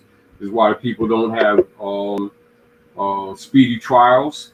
This is why they will try our people by foreign hybrid Europeans when they're supposed to be having trials by people of their own peers. This is why they ignore Article 3, Section 2 of the Constitution, which enforces the treaties, and diversity is always supposed to be maintained and enforced. And you don't see any of these people who are talking about our people's rights and liberties ever talking about consular venue. As a matter of fact, you'll see more of them talking against it than for it. But when you read the Constitution and treaties yourself, you'll see the obligations that I've just read from here. And it's no secret. Well, why do you think they get offended when I bring these things up? Because it exposes them. I'm not personally against them. They can do what they want to do. They're doing what their masks are being pulled off, and they think that I'm attacking them personally. I'm not. The information is attacking them because they're frauds, and it is that. The deal with it is they've created this idea that people have to pay for their rights, and people are so used to their rights having been converted into privileges by the occupational de facto persons claiming to be government and people who have been working for them and helping them exercise fraud against the people while pretending to be for the people and pretending to teach law. The real deal is that they stay away from the common law because they don't want the people to know that the common law is nature's law and nature's God. So when you talk about Allah or all universal law, you're talking about nature's God or what you call hermetic principles, etc. This is in nature. And this is again on how cleverly and deceptively they've misrepresented, Islam and all the religions to the people and giving them a negative face, etc. By turning the people away from actually the forces and the forces of nature, the truth of nature and creation itself, from which these principles actually are derived. That's why they don't teach common law. And so, for those of you who really study jurisprudence, you know that common law and constitutional law are looked at as synonymous, and not just what you would call the individual constitution document that you've been told is the Constitution of the United States, for the principles exist before that document, as you've been shown even existed. It's ancient. Here's a question, and I'm sure this person legitimately does not know, and there may be others that don't know. Somebody finds out they're not Negro, Black, and colored, and then they start hearing, about this, Noble Drew Ali. There's a question that says, "Who was Noble Drew Ali?" And yes, Noble Drew for Ali. those who don't know, yes, Noble Drew Ali was one among us, among Anyanwea. Anyanwea you would call Cherokee. And that the Naga and the Dravidians or Phoenicians of the West or the Maghreb have been mistagged in history to color the history. So we're often referred to as Indians or Indians of the West or West Indians, etc., which is a really a false connotation, because the people of the true Americans or our Moroccans are really Phoenicians, etc., or Africans. And this is why you'll see them misrepresent the central Almarak, or what you call Old Amexem. They'll call it Olmec, and they will always try to bury the history so that the people don't know or have a misconception that you're standing on Africa. And ancient Omexum is the ancient name for Africa, and Africa is the ancient name or the modern name for America, and America is the contemporary name for Africa and Omexum.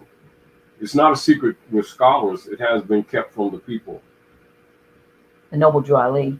Oh yeah, Noble Drew Ali. Now, among the many people who know the history, whenever someone would speak up the real history of the people here, they would be murdered or persecuted under dum diversas And the What's Dum Diversus? Dum Diversus is a Roman Catholic Church bulla under the Spanish Inquisition against the Moors. And what's a bulla? A bulla is like an edict coming from the bishopric led by the Pope of Rome. Would it be like an executive order? Yes. All right. All right. And so you would particularly look at many of the bullas that come about, particularly after the Napoleonic Wars, particularly after they captured Roma, or the African popes, the ancient African popes, and took over and corrupted the ancient African history and culture. They were really usually presented as African or Egyptian, Babylonian culture, and they will take the dark side magic, or they take everything that is represented of African Asiatic culture and call it demonic and twist it. So you were saying that up to a certain point, though, people weren't able to tell the truth, but then Noble Drew Ali was one in the what you would call modern era, one of the first presenters for the Aboriginal people of America to come in what is known as proper person. In your proper person, not under the brands, not under the nom de guerre, such as Negro, Black, or Colored Indian, but being the true blood American, Al-Moroccan, and present the argument for the enforcement of all the pre-existing treaties and the Constitution for protecting the estates and the rights and the properties and the natural being or persons of the sentient men and women, Moorish Americans, distinguished people of the land from the Inquisition operations or the abuses, etc. And he established the old Canaanite temple officially in 1913 to reinstall or reactivate knowledge, history, culture, spirituality, and a social political platform for the restoration of the lost estate of the Moors of North America. Now he was a young man. So where Now, would he? 27 years old. Where did he get such knowledge? How did he know that this existed? That these things had been. Yeah. Well, number one, it's not just him. It was known by many. I think a lot of times when people look at the history of the Moorish Divine and National Movement, because he was one of the primary ones who came in a what you call public platform to restore the knowledge to the people, so much emphasis is put on him. But you also have Drew Solly and many others who were actually working even with Noble Drew Ali, establishing the old Canaanite temple for the restoration of the true history and the knowledge of the true estate of the Moors. But from a principle of international law, he, in the modern era, was the first to establish what would be called legitimately an honorable social, spiritual, and political platform for the restoration of the birthrights, history, and culture of the true heirs of the Americas, the true Aboriginal peoples of America, in a modern period or modern structure, and reestablishing Islam to be taught on the land which had been restricted since, like Philip and the rest of the popes of Rome, under the threats of death, which is why people, particularly people of the land, had limited knowledge of Islam being actually in the West. They thought it was just on the eastern side of Africa, when it's actually ancient culture here.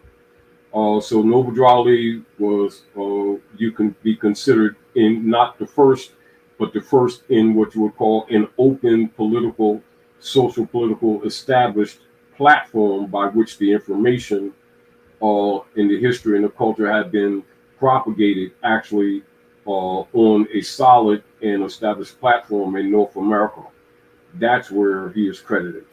But the knowledge was known by many. So he was but he, he's called prophets. I think That's why he's referred to as the prophet. And he said he came to us yes. But he said he was universal. He said, "Come, all ye Asiatics of North America, learn the truth about your nationality and your birthright. You're not Negro, black people, colored, or Ethiopians. Come and learn of your ancient mothers and fathers, ancient and divine creed. Come and link yourselves back with the families of nations, so you can see it is not only your true religious heritage and a lot of your ancient culture. It is the political platform by which the reassociation with the nations of the earth were to be made. But you also notice that part of the activity has actually been condemned even by people who claim to be studiers of Noble Drawley. So you understand that the conflict, the sellouts, and what you'll see many who are in a divisive platform, where you see where that comes from. And he also reminded the Moors so that the Moors would not be get caught into what you call this tunnel vision type mentality. He said, the half has not been told. If I told you everything, you would go back to sleep.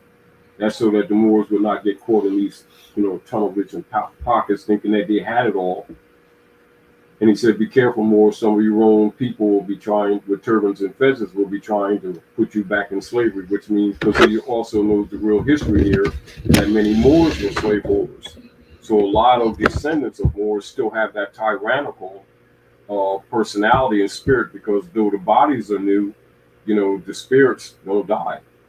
And so that's why you have a lot of people that come in that as soon as you start talking constitutional principles, you'll see them getting angry really quick. Because when if people get the spirit of the Constitution principles in their thought processes, they already understand that what fake government is. They'll already have a comprehension when someone is using positions of authority to steal their birthrights, and then they would rebel. This is again why you see even a lot of Moors, as soon as you start saying Constitution, you'll see them get mad real quick. See, because they'll say that it belongs to quote unquote white man. White man is you. Well, you got even that.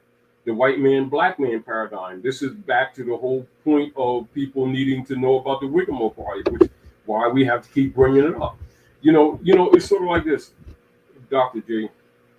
You know how some things we have to repeat redundantly because you see that many of the people are still being deceived by their so-called black leaders, and you see them still using the nom-de-guerre terms to their own detriment and not knowing that it's detrimental. And you'll see people knowing that it's false, but they'll continue to use it as if it has no injury, knowing that it makes the people not descendable.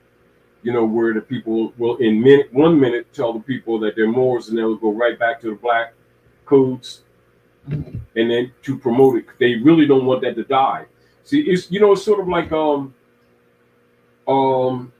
they really don't want some of these problems fixed, because then they won't have what you would call their hands in the people's pockets. And many of them are angry at me because as you already know, you've been around me for years, I don't try to make people followers. I always try to give people information that liberates them, and that puts them on a path where they start thinking for themselves and then take this information further. However, what I do stay with is certain fundamental principles. When I see that the people's concepts are below a certain grade, you see me bring them up to that grade, but you won't see me try to hand feed them after that. You won't see me trying to make them what you call followers, because then it gets corrupted. You want them, like if you're going to teach somebody carpentry, you don't want to be going behind them every 5 minutes holding a hammer for them. They need to learn to hold their own hammer. No different than, like when you have your offspring, you have a joy feeding your baby. The mother has a joy feeding the baby her breast. After the baby gets a certain age, mom says, you got to come off the breast and here's a spoon, and I ain't holding it for you. It's the same principle. And if you really look at the problems with our people, particularly in North America, they're still in that mentality of looking for someone to follow as opposed to learning to follow and maintain certain principles, then coming together in strength on principle and getting things done and not interjecting their personal agendas. But again, you still have people that are parasitic and narcissistic that come along. And that's part of our problem. You have a lot of narcissistic and parasitic people who only look at this platform as a source of what they call for themselves income, when that's not the purpose of this platform. The purpose of this platform is actually the liberation of humanity. However, people also recognize that there's so much injury out there, and you'll see them still trying to do what the Barristers Association did, trying to seize upon the people under the guise of helping them when they're really trying to make the people subservient to them. And they're angry because I don't support those type of people. Although a lot of those type of people have come around me. And I want you all to know that though I associate or I know some of these people, we are not like them at all.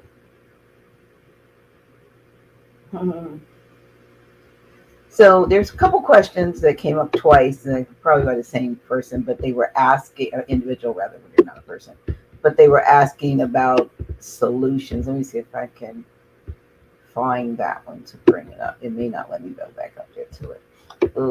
My apology to the one who kept putting that in there. Folks are asking how we come together, how we unify. It will come by the nature. This is how it's going to come. Remember, I've always said, I said our people will come together, and not because there's a lack of information, really, and not because certain truths that are needed have not been told. They will come together out of pain. And the reason they'll come together out of pain is because they're going to have to accept some of the things that I've just said in past and present. And that is accepted the fact that many people who came into this movement are in it for their pockets. They're not really in it for liberating the people. And you're going to have to sever them. I can't make you sever them. You keep supporting them, and therefore it keeps on stagnating yourselves because it promotes dependency. True liberation doesn't promote dependency. You know, when you look at the term in the Septuaginta or in the Bible where it says every man, every woman, and every child must confess their own, that means you must be capable of claiming your own birthright. You must be competent. And this is why certain things over the years you'll see that we have redundantly spoken of.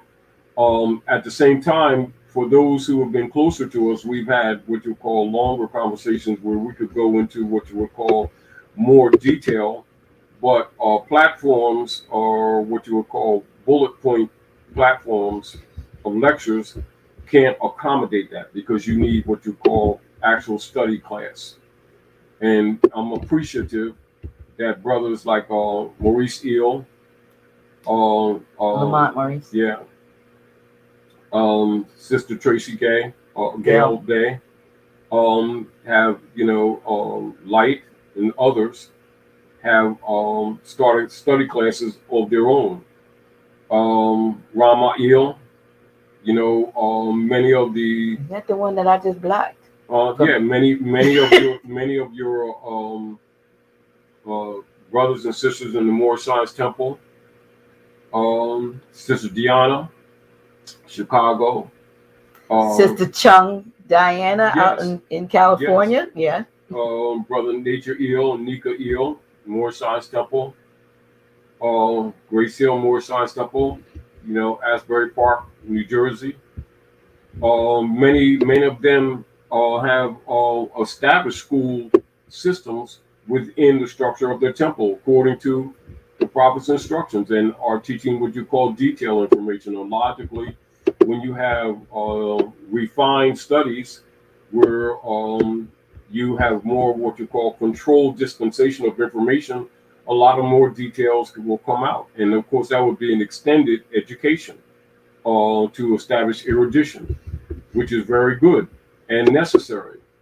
But you can't dispense a lot of what you call refined shop-like information in a platform like this. That's impractical.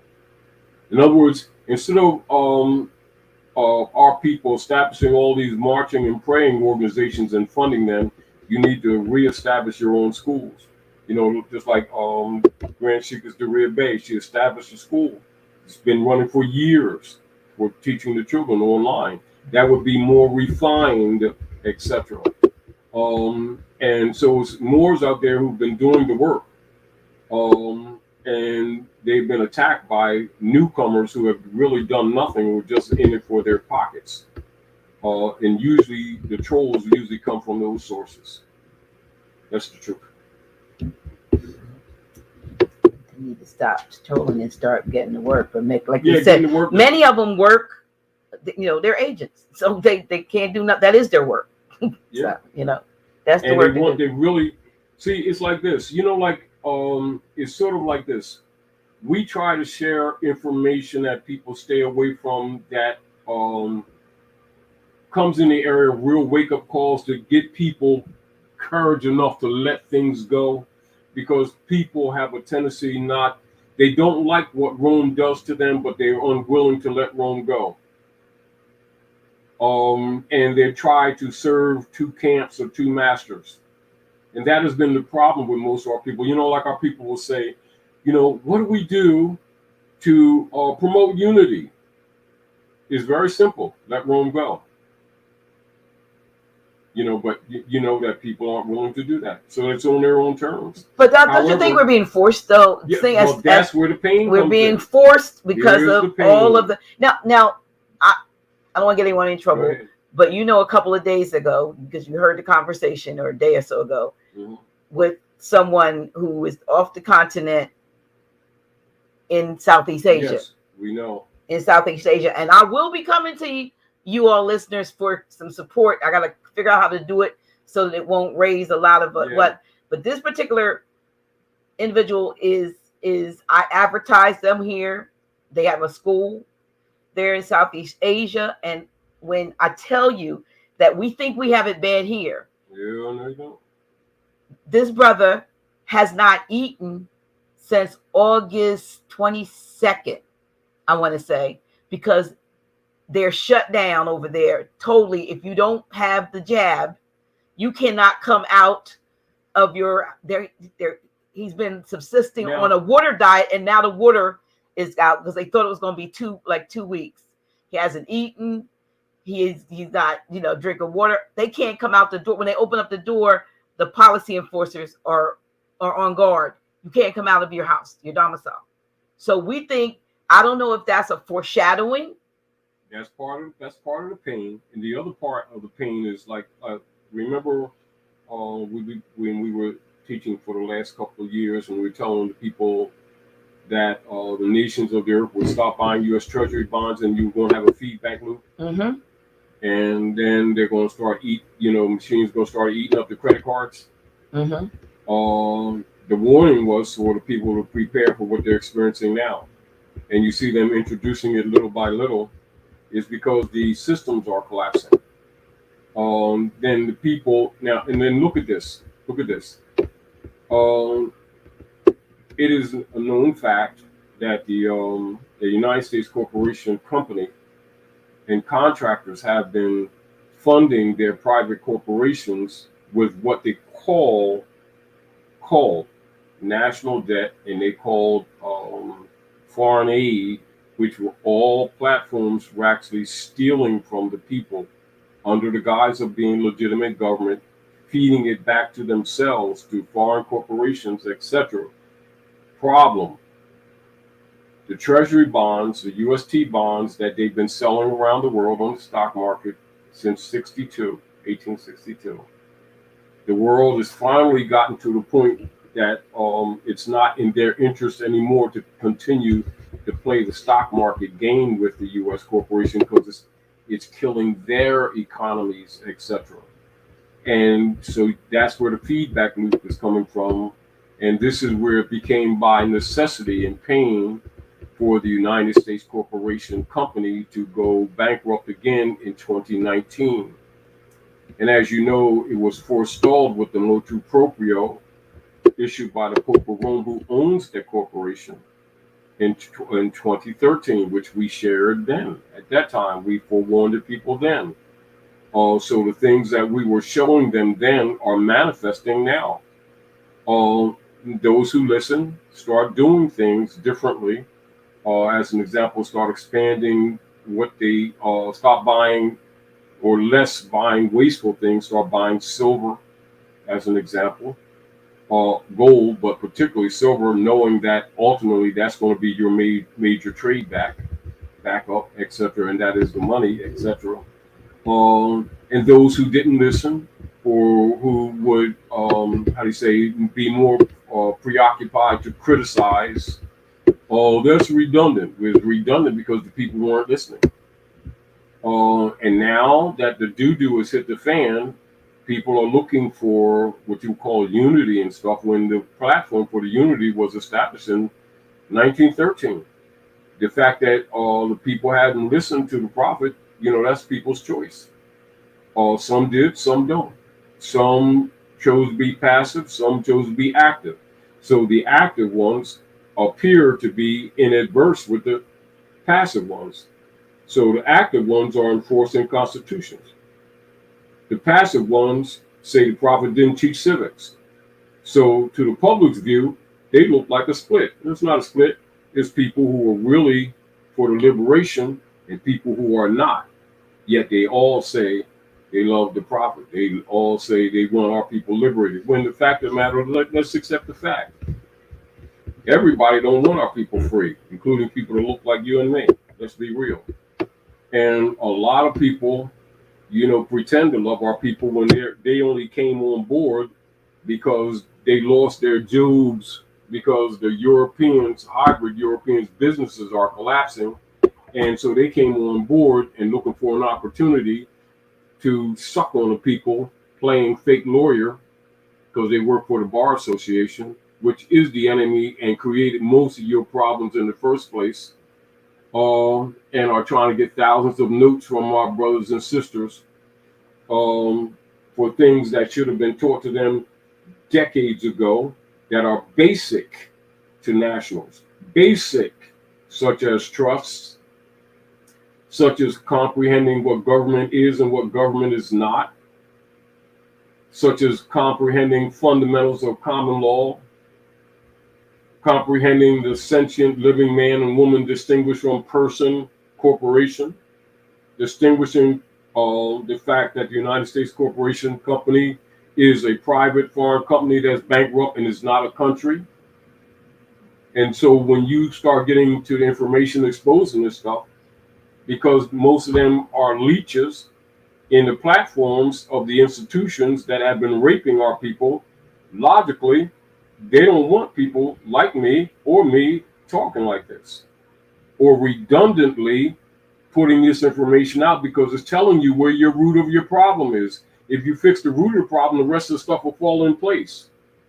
This is why over the years, certain principles, as you already know with my writings, I've written about many subject matters, but you'll see most of my conversations is focused on the civics relative to these institutions and the contractors for these institutions that have been robbing our people, stealing their birthright, and murdering them with genocide principles, etc., under the guise of Planned Parenthood, human rights services, and stuff like that, when all of these institutions are actually doing the opposite, aside from selling, helping families, etc.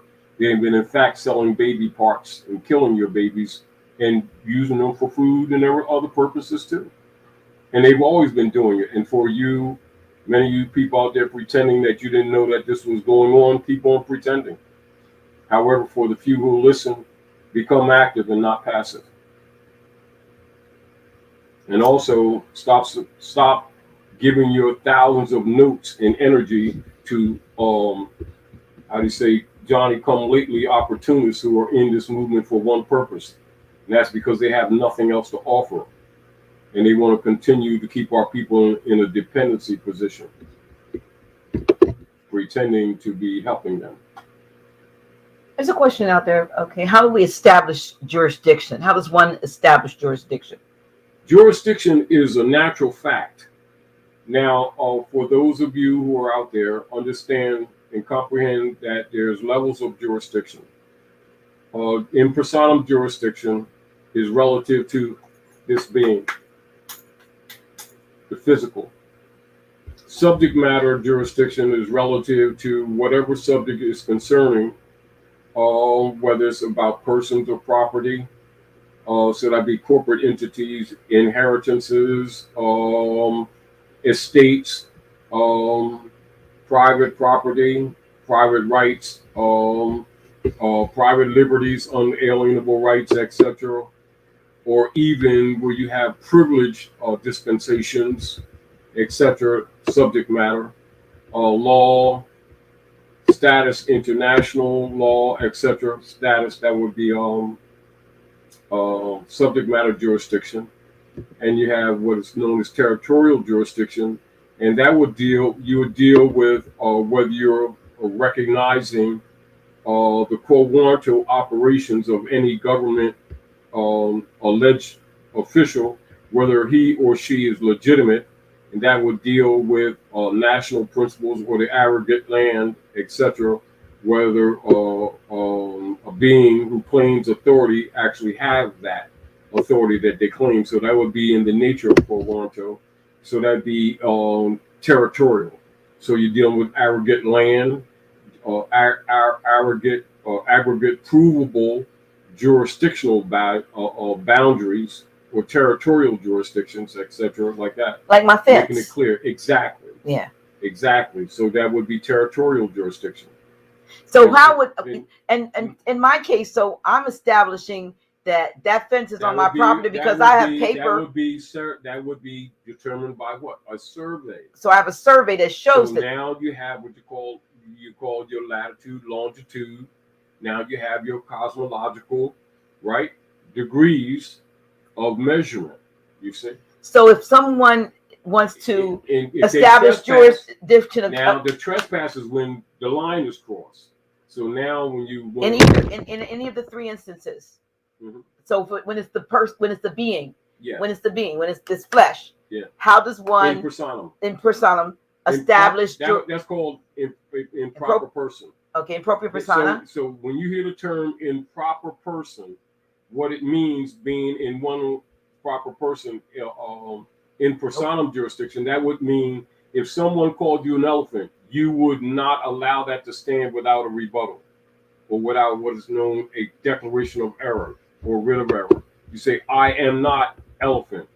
I am pedigree Moorish. Territorial American. That would be in personam jurisdiction. All right. So that would be proper person. If you would, if someone called you black and you did not rebut it, then that would mean they trespassed on your birthright and you did not oppose, rebut, reject, and that being who would be doing the trespass would usually do that with the intention of trespassing against your rights, liberties, or hereditaments. That is the purpose of branding. Comprehend what that is. And this is where proper person argument would come in, or what would be known in an international venue as a national declaration, or what you would call a nationalization.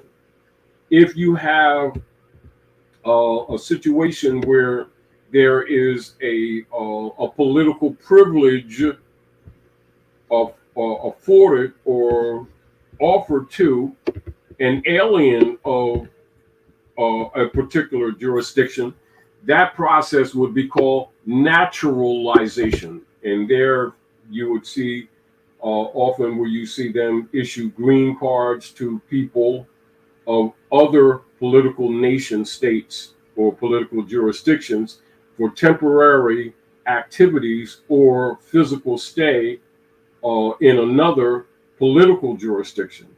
All of these would be matters of what you call in personam jurisdiction.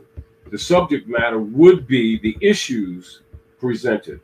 The territorial jurisdiction would be your aggregate lands or your aggregate physical, political, territorial positions. So essentially, you would have in personam jurisdiction, subject matter jurisdiction, territorial jurisdiction, and you would make your refined arguments under either. When it comes to a controversy in relationship to those matters, status would be the first issue argued or presented. And so the status, then you must be in your proper person to have what is called standing in trade, in honor, in hereditaments. And this is, again, why people who have been conquered have been branded by those who have conquered them in order to remove them from standing of heritability, so that they could steal your estate, steal your rights, steal your labor, etc., which is why you've seen the hybrid Europeans establish the practice of calling Moors, Negroes, blacks, and colored people. And when it comes to Noble Drawley, you could see that when he established the old Canaanite temple, he countered that with the truth of the pedigree of the people, which logically caused problems for the United States corporation, company owners, and traders, human traffickers.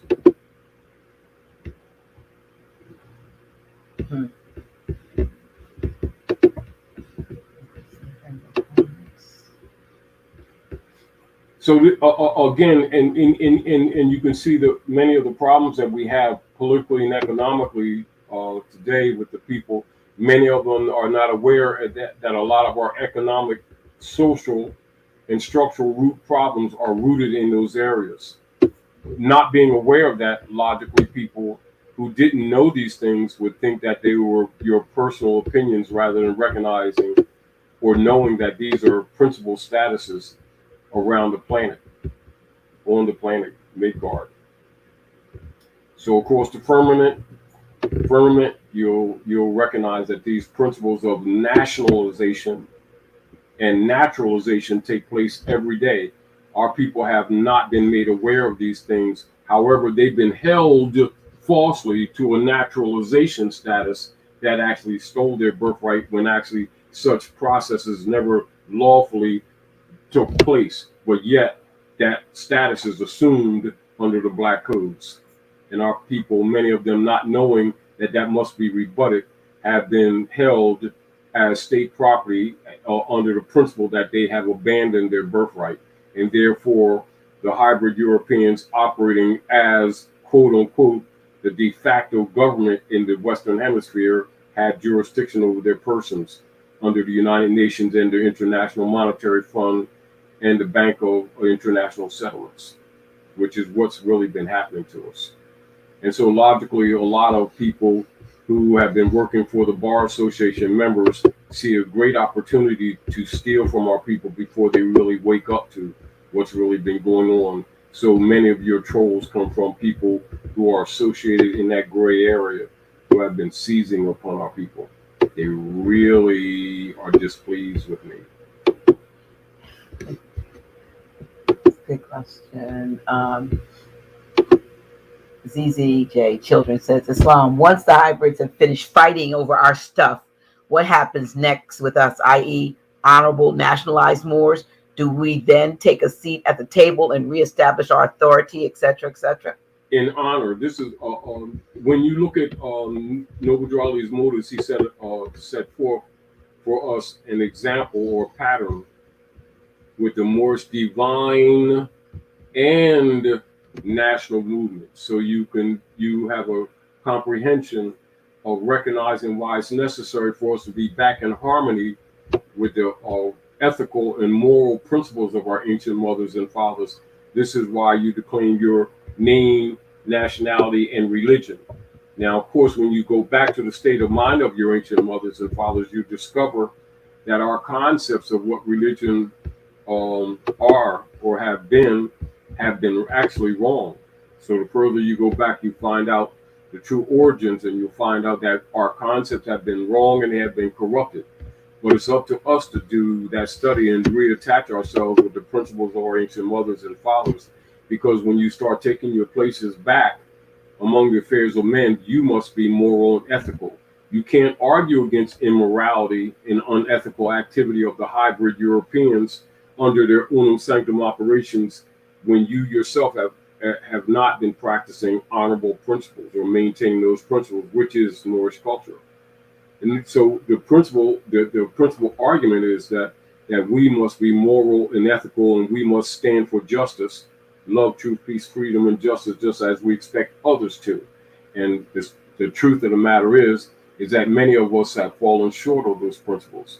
And you'll see a lot of people come on board absolutely have fallen short of those principles. And so those principles must be reestablished. And logically, you don't find it hard to get along with people who are being moral and fair, that you got to watch them every minute because they're trying to get in your pockets, trying to sell you something that already belongs to you. You don't have to worry about that, do you? Do you? Isn't that what we basically been asking of the hybrid Europeans who've been imitating? So shouldn't we maintain those principles ourselves? Because that's our culture. It came from us. The principles of government came from Africa. They didn't come from the hybrid Europeans. They came from the original Europeans, who are Phoenicians. It's just that the hybrid European takes credit for a lot of things he didn't produce. However, he's corrupted a lot of things that he's taken over. That's what you must understand and comprehend it. And it doesn't mean that a lot of the Moors haven't been corrupt, but that's part of the problem too. Here's a question. I think they mean erudition, but from Peace Love, what does erudition mean? Erudition is more akin to what you would call a proper, more pure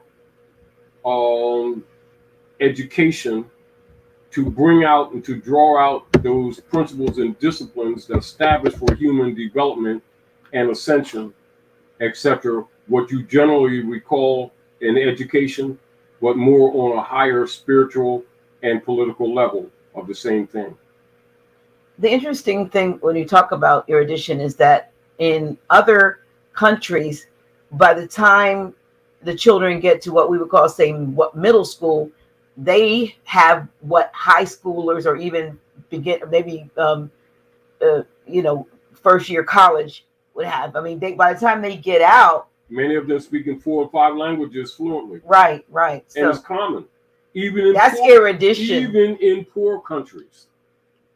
But our people have been tricked into thinking that they were being educated by John D. Rockefeller and Frederick T. Gates with the Board of Education, the General Board of Education, which is why we tell people to read the philosophy page. Our people here have been trained for generations under animal husbandry, and we've been taught arrogantly that we had a superior so-called education than others, when actually we were being used as a platform for war fodder, for conquest purposes, against our own people around the world. We were not erudite.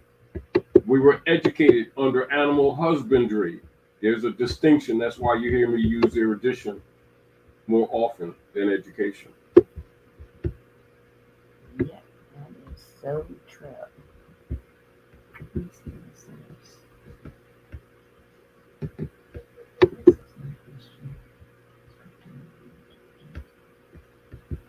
However, also you'll recognize that as people from around the world have been coming to the Maghreb, over the last few decades, our people are beginning to recognize that that they have been cheated in their assumed educations, because they see people coming here from around the world and are making economic and political progress at a rate that many of our people are confused about or or unfamiliar with, not recognizing that our people have actually been miseducated.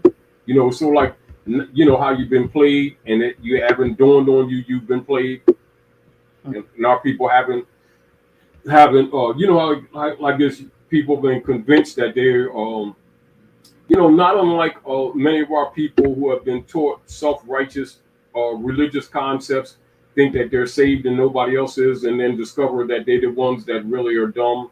They're the ones that really are poor. They're the ones that their families are falling apart. They're the ones that the IRS has taken all of their states. They're the ones that are getting abused. They're the ones that are being packed into prisons. They're the ones whose youth are dying on the streets, younger and younger. But yet they've been boasting about spirituality and education and being special, and discovering that, no, you ain't. We've been had. Get over it. And start making an effort to fix this thing. Here's a good question from Valier 2007. Will Moorish nationality provide protection if military operations / control begins on the land? Will other tactics be required?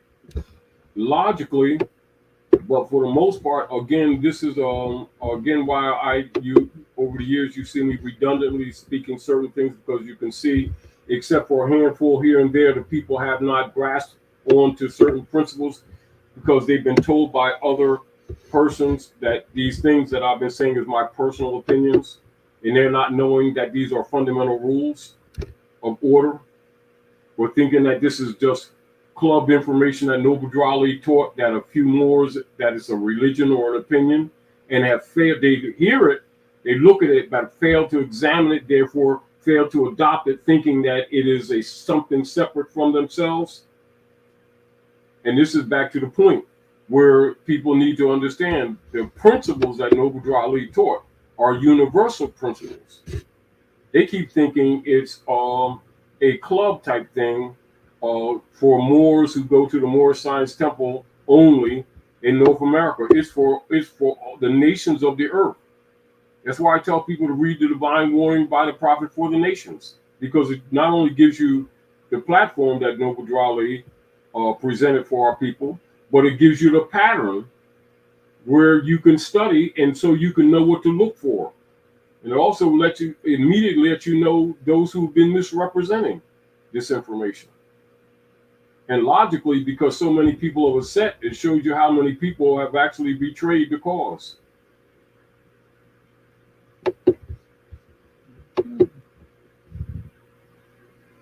And logically, again, as people begin to know for themselves, they don't need me, they don't need you, we need each other. They don't need to follow anyone. They need to come together with other people who have knowledge and get things done. And logically, because remember, much of the injury that comes to our people is the fact that we're being taken advantage of by people who have been falsely impersonating as government, or people who've been impersonating religious dogma as religion and have been sucking off of the people, robbing you, your families, of your wealth, and trying to keep you in a needy and dependent position, and sucking off your injury rather than telling you the truth about what's going on, and starting telling you to encourage you to take responsibility. And then let's come together on that activation of responsibility.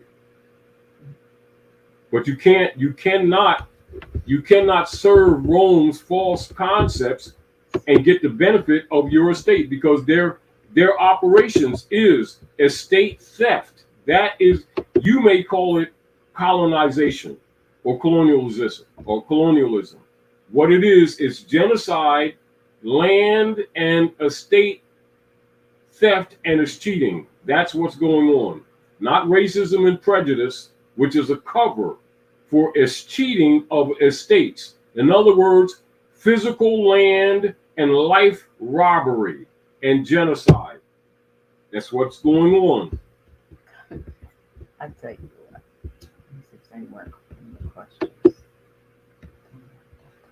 So therefore, those who are practicing it, those who are enforcing it, those who are benefiting from it, should be exposed for what they are. Three more questions or comments. I'm going to say this to you, Rami, or whatever your appellation is on IAMHATV. It is not true that I do not want Moorish Americans to be productive.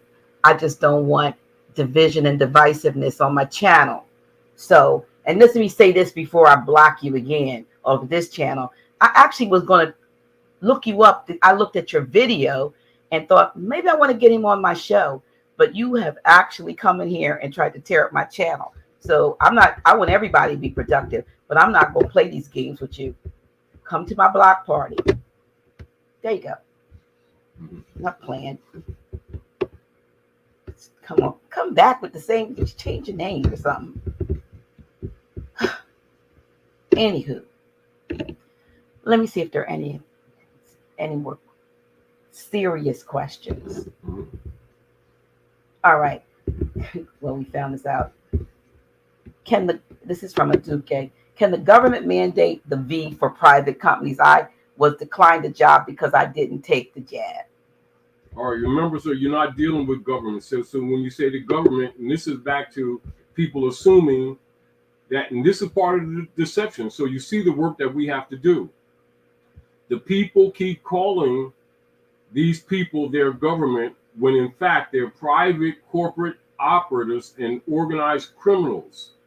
They're actually Satanists, in fact. And they've been pretending to be government, and they've been demanding or commanding genocide activities, which you can see documented in Executive Order 11490, which we've been sharing with you for 25 years. And so the deal of it is we must stop looking at them as the authority that we're assuming them to be.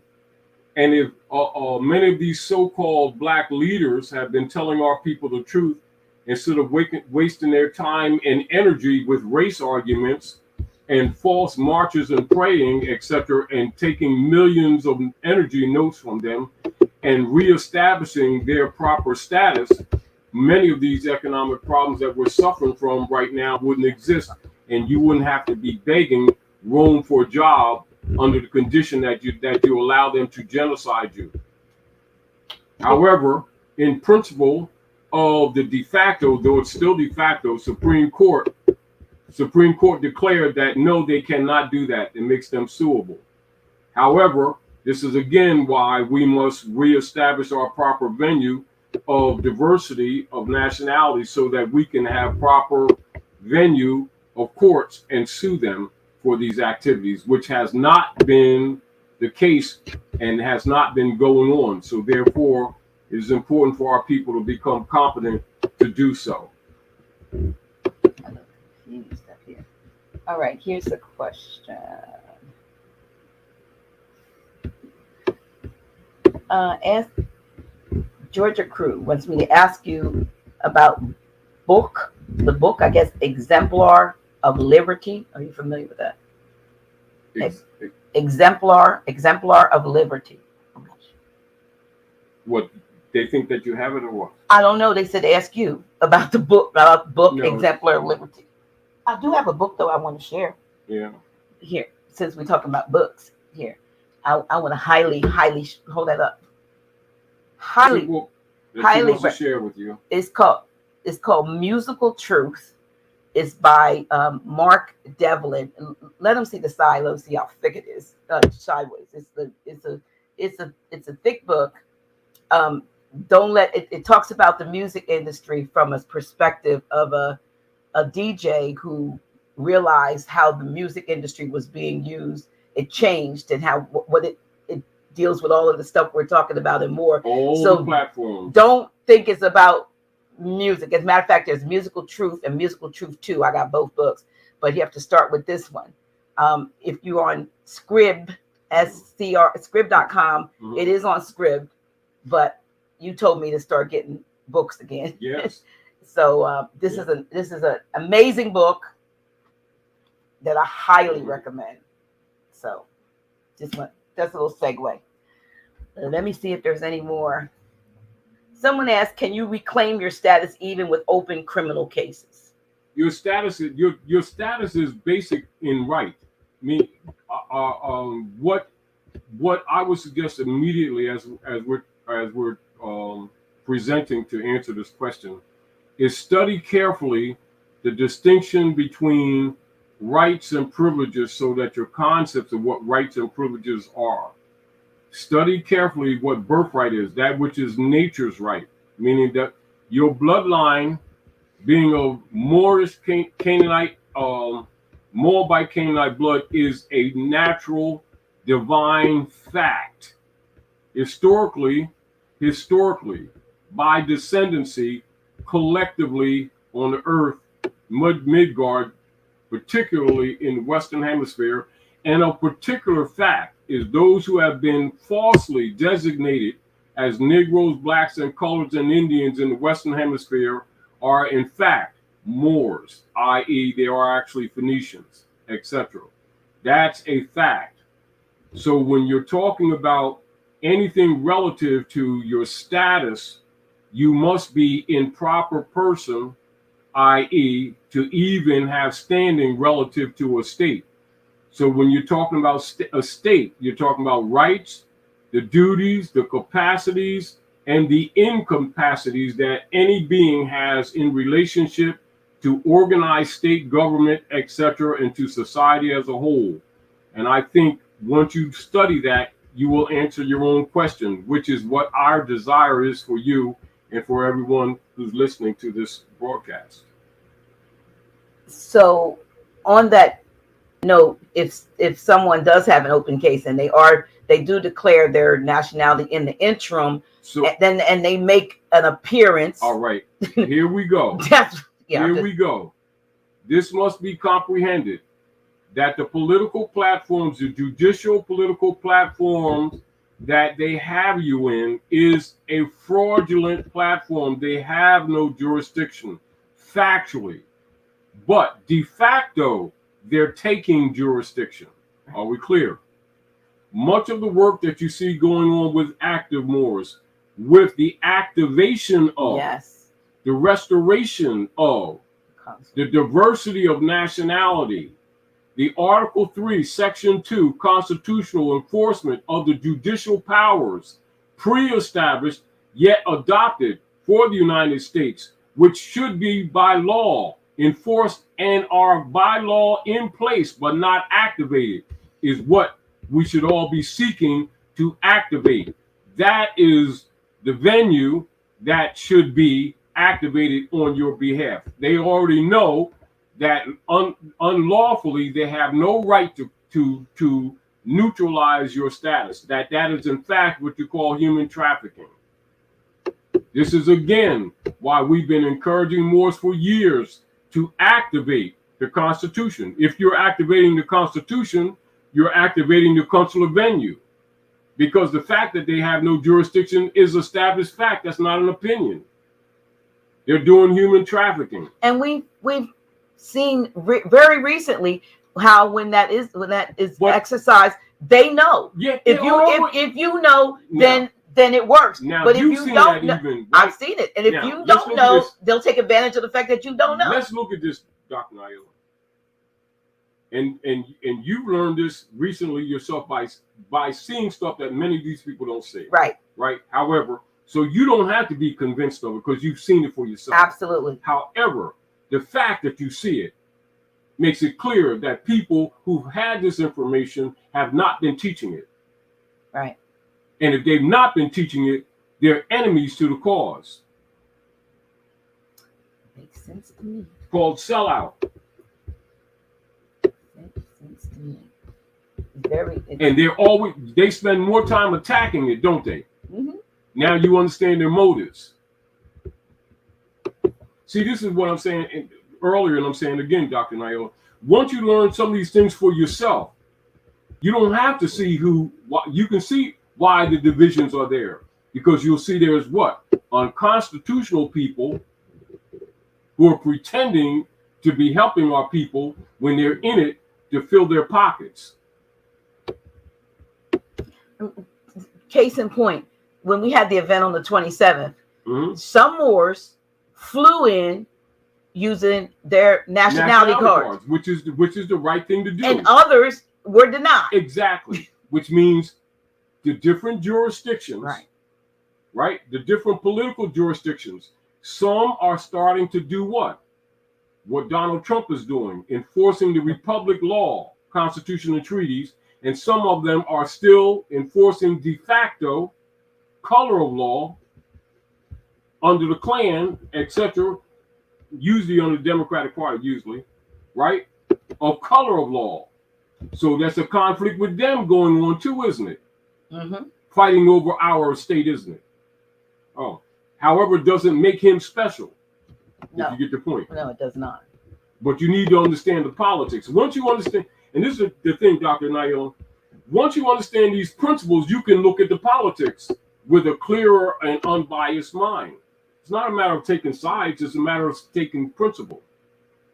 But understand this, and this is the other thing that many of you need to understand and comprehend.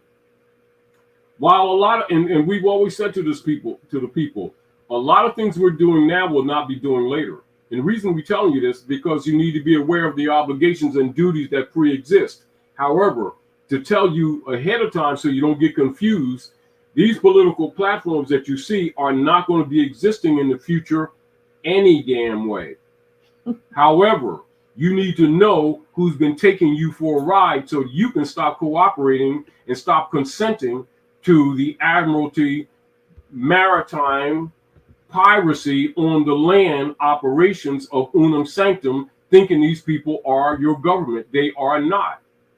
Nor the people who keep on pretending that they have dedicated association with these people to help you. They're not. They're criminal activists and they're leeches among your own. However, the rest of the nations are starting to reject them. So the deal of it is that whether our people decide to get active or not, the systems around you are going to collapse anyway. This is the pain that we're talking about earlier, Dr. Naila. The people who've been pretending they don't understand this information, they can keep on pretending. And those who don't get it is going to be fodder. This is what I was talking about 18, 20 years ago around the corner. Well, here's a question from Asa Seymour Bay. If Taj patriot colonists who speak on economics reveal true history exposing stolen birthright from copper natives, how will they save themselves economically if they are foreigners or pilgrims? See, the benefit of the hybrid Europeans that were here are under treaty and constitution. This is why you see a lot of them. A lot of the hybrid Europeans are telling the truth now. You'll see a lot of websites where hybrid Europeans are starting to tell the true history of what's going on here. They may not be telling it all, but they're telling enough to wake up most of the people that didn't know anything. Why? Because they recognize they're being sacrificed by the Satanists that they've been calling their government. And that's the truth. So things we've been telling people for 39, 40 years ago, you see a lot of hybrid Europeans commonly talking about now. And I don't have to name many of them. They're being prominently shared around the internets and the different websites all day long. Lance Bad Influence McCoy says, can you ask if you've heard of the Land, Air, and Water Bureau? That's law. That's what law stands for, doesn't it? Yeah, Land, Air, and Water. And water. That is law. That's law. That's the estate. That is the estate.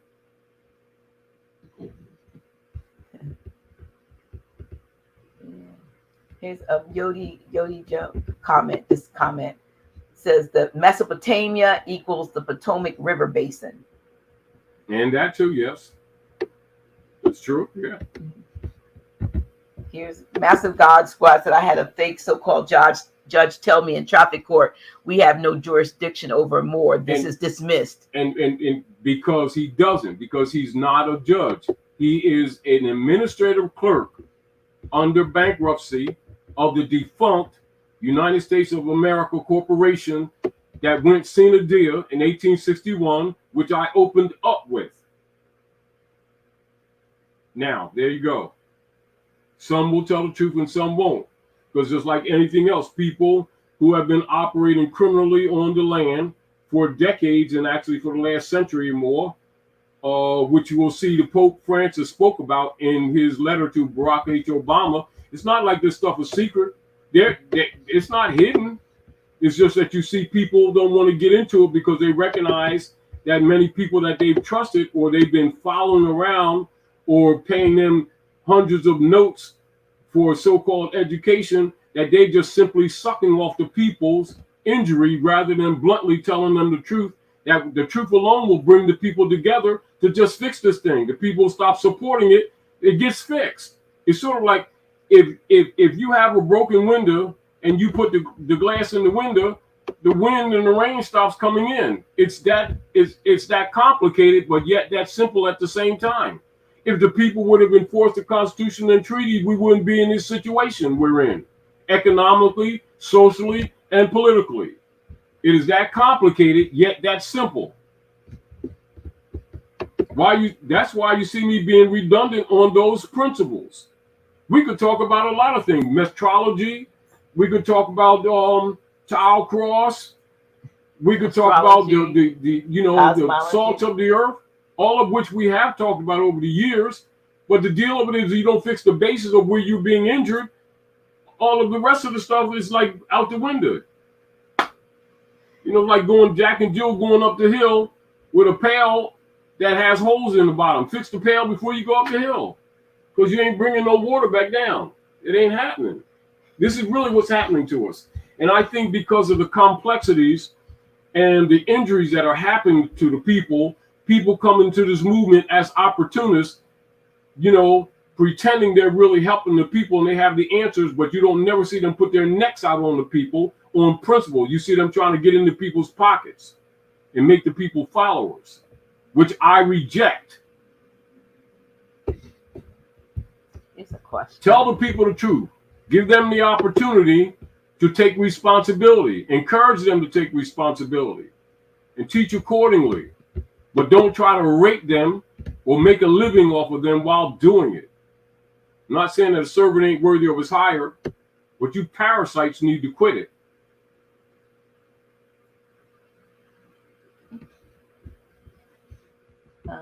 What Marvin Green asks, what about taking the steps of getting birth certificate authentication?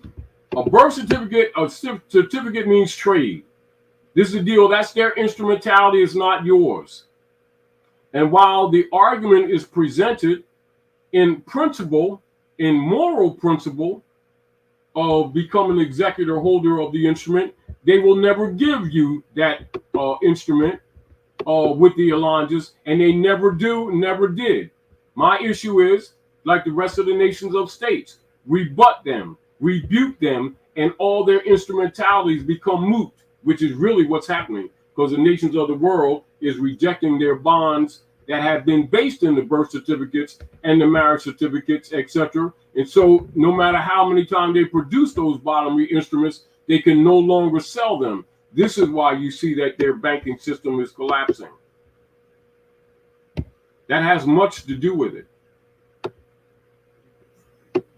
They already knew the fiat was a fraud from the door. It's no new discovery to them. It's just a new discovery to people who didn't know that these people were organized criminals, that they were calling government. They're imposters. But you must accept that, and you must start acting accordingly and treating them accordingly, and stop letting them treat you like you have an obligation to rectify a fraud that they created. Keep this in mind. I suggest that all of you look up seriously in Bouvier's and Black's Law Dictionaries and Bell's Law Dictionary, all the law dictionaries, color of law, color of office. Color of office creates no authority, and it creates no obligation on the part of the people. And creates no authority.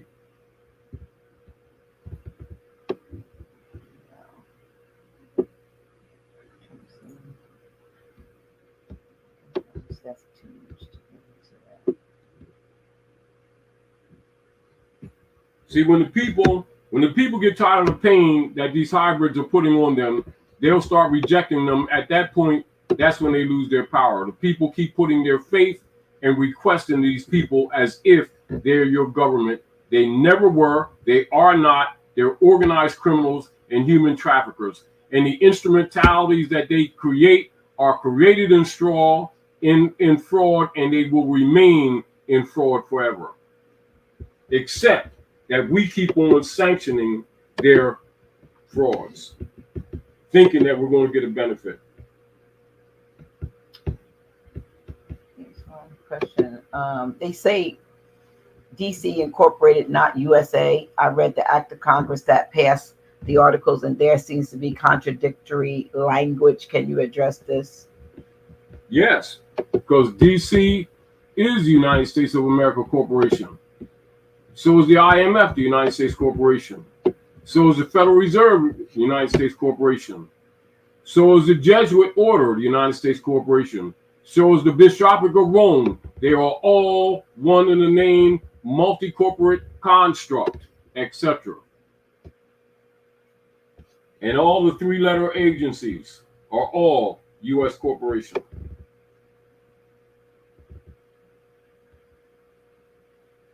The deal with they give you different names to rate you on different levels, and you think that they're different jurisdictions when they actually all are the Pope of Rome and what they may call the 11 Roman ruling families. 12 or 13 of them, right? Ruling families who have been under the unum sanctum operations, ruling the world secretly under Satanist platforms known as secret societies, Thule Society, Tavistock, Daughters of American Revolution, Kyklos, Ku Klux Klan, Knights of Columbus, etc. All forms of pseudo-masonry, which they have contaminated. Here's a question. Rob Riella Bay asks, how does a Moor change his national status with a Job and have the SSN removed?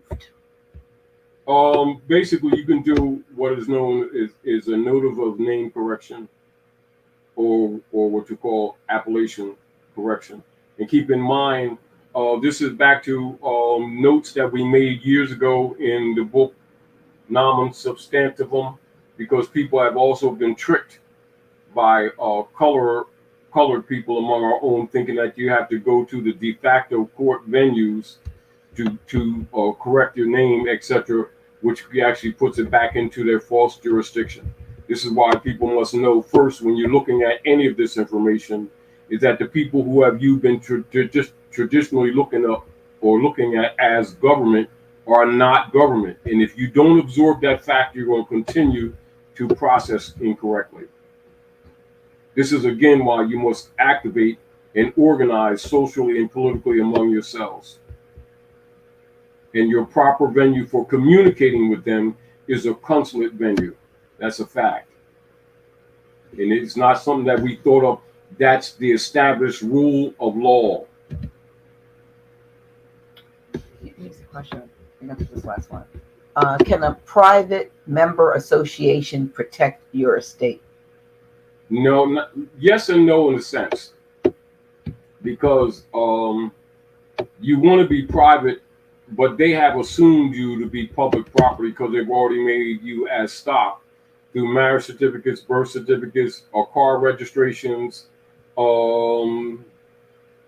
marriage licenses, etc., Social Security, CUSIC numbers, all of these instrumentalities, and even with their census, they're trying to rebond the people. This is why they're even sending censuses out to get you to agree to be a part of their defunct organization, so they can start creating bonds again and selling them again. That's really the bondage. Now, the fact that now, whether you cooperate with them or not, or rebond yourself, or otherwise put yourself back in bondage voluntarily out of ignorance, helps them. And I suggest that you start recognizing the established fact that we opened up from the beginning of this session. United States Corporation has been dissolved. All the offices, all the departments, and all of the persons claiming to be government are dissolved. But you, the people of the land, are the true sovereign. Take your place, learn the fundamental principles, and start organizing among yourselves and reclaiming your lost estate and your rights. They have none to give you. They have only operations that steal them. That's why it has always been said about the hybrid Europeans operating falsely as Americans. They're living off your virtues, i.e., they're exploiting, they're vampires. Well, I think it's harsh, but it's just the truth. And until we start dealing with the truth, as uncomfortable as it is, we will suffer. And I know some things that we say are uncomfortable. Someone wanted to know if applying for a job rebonds you. Not necessarily. Applying for a job in not proper person bonds you. However, by international law, they're obligated to have access to the resources. And this is back to why we keep telling people, activate the restoration of Article 3, consular court venue, which has been neutralized by sellouts among us, particularly since Dwight D. Eisenhower, when they start promoting their Negro marching civil rights leader guys under the guise of liberating our people. And our people didn't know it was a form of rebonding our people. And that's a fact. So don't get caught up in personalities.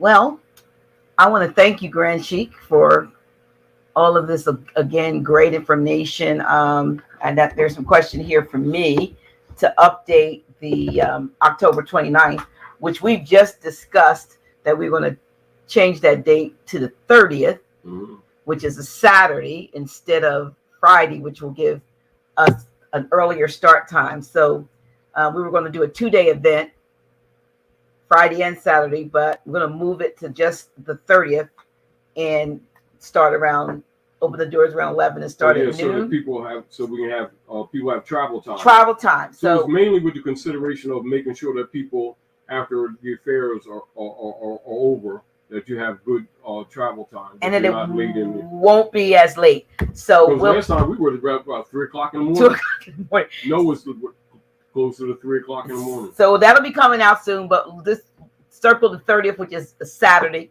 the Sabbath, instead of Friday the 29th, and we'll get more details because now we're going to try to get some more that you might want to see to be involved. And so we just want to get more information, but the 30th of October is our new date for that. We want to thank you. I have a little promo. Yes, do the promo, please. Yeah, so I have a little promo that I want to play for my channel, which is Dr. G is Official. I want to thank everyone who went out and went over there to Dr. G is Official and what did you do? You signed up. You registered for my channel. Thank you so much. And now I'm looking for some really great guests. And so the other day I was just sitting here at the computer and I just started talking off the cuff. So it was just very raw and very rough, but I talked for about 4 minutes. And Grand Sheik, you think I should share this with this? I want to share this since there's so many folk on here because you might be one of my guests because a lot of you have giftings and so forth. Well, look, let me stop talking. Let me just pull it up here on there and just give a listen. Hi, I'm Dr. G, and I just want to thank you for your loyal support of Official House of Reawakening Minds and Dr. G is Official. It has been a labor of love ever since 2011 when I embarked on a new journey of awakening and awareness of the fact that there was so much more available to me from a standpoint of what one might call the paranormal, parapsychology, and other modalities that had been forbidden within the Christian church. I am so happy that I listened to a wise elder by the name of Mama Lena, who said to me as I was struggling with the change from being Apostle Gilliam and loved by a growing congregation to just that crazy lady over there in the empty church because everybody had left her. And she said to me, people are looking for you. And I said to her, no one is looking for me. I can't even find myself. And it happened probably about a year or so after those prophetic words were spoken by Mama Lena that I had the occasion to meet the registrar from one of the colleges in the area in Marshalls. Just we were in the same place at the same time. We struck up a conversation, and I probably about an hour or so later, in the aisle in Marshalls, she said to me, "Where have you been? I've been looking for you." And I remembered Mama Lena's words that people are looking for you. And now that it's been 10 years almost since, my awakening process began, I can truly say that many of you have said exactly the same thing, that is very refreshing to find someone who has been in Christendom and as deep as I was in it, and to come out of it with a heightened awareness of what really is going on, and the fact that many things have been withheld and hidden from the masses. So with that said, I am embarking on yet another level with Dr. G as official. I'm looking for you. Now I'm looking for you. I'm looking for men and women who are gifted with the various modalities that many people are seeking now in these very trying times. You may be an astrologist, a numerologist, you may be a life coach, a massage therapist, you may do tarot cards, you may be a prophet, if you will, or psychic. You may be an intuitive like me. Whatever it is, you may be a healer, a holistic practitioner in any way. I'm looking for you. I'm looking for you to be a part of Dr. G as official. So if you or someone you know would love to be on the channel and to spread the knowledge of what you've been gifted with abroad, because truly there are people looking for you, I want you to reach out to me. You can contact me at area code 302-345-0500. You can email me at Dr. G is official, which is DRGISOFFICIAL @gmail.com. I want to hear from you. And maybe, like I said, it's not you, but it's someone you know.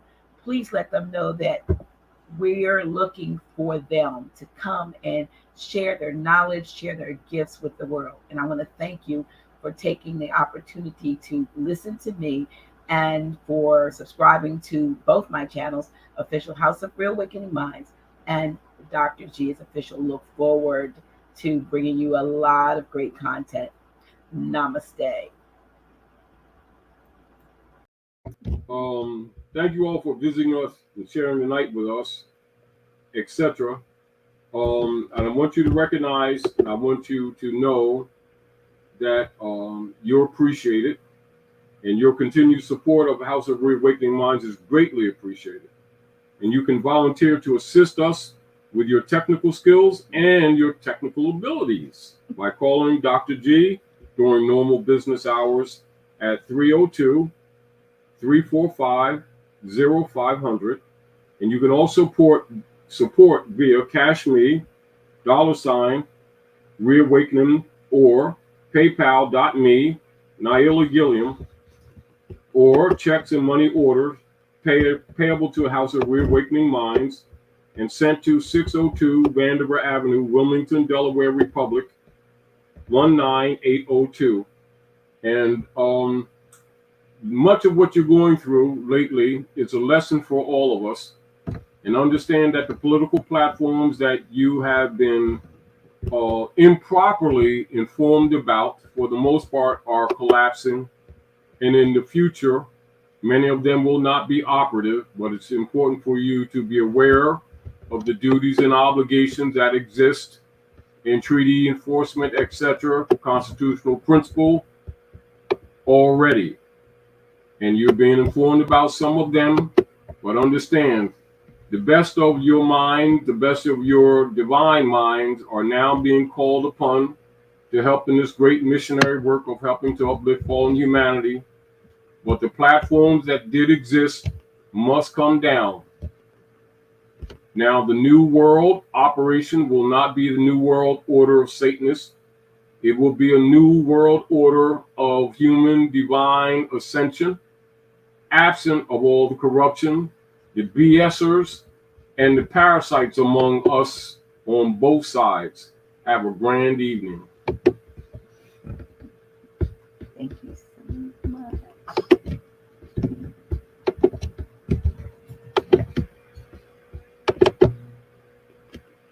The deeper and deeper I go,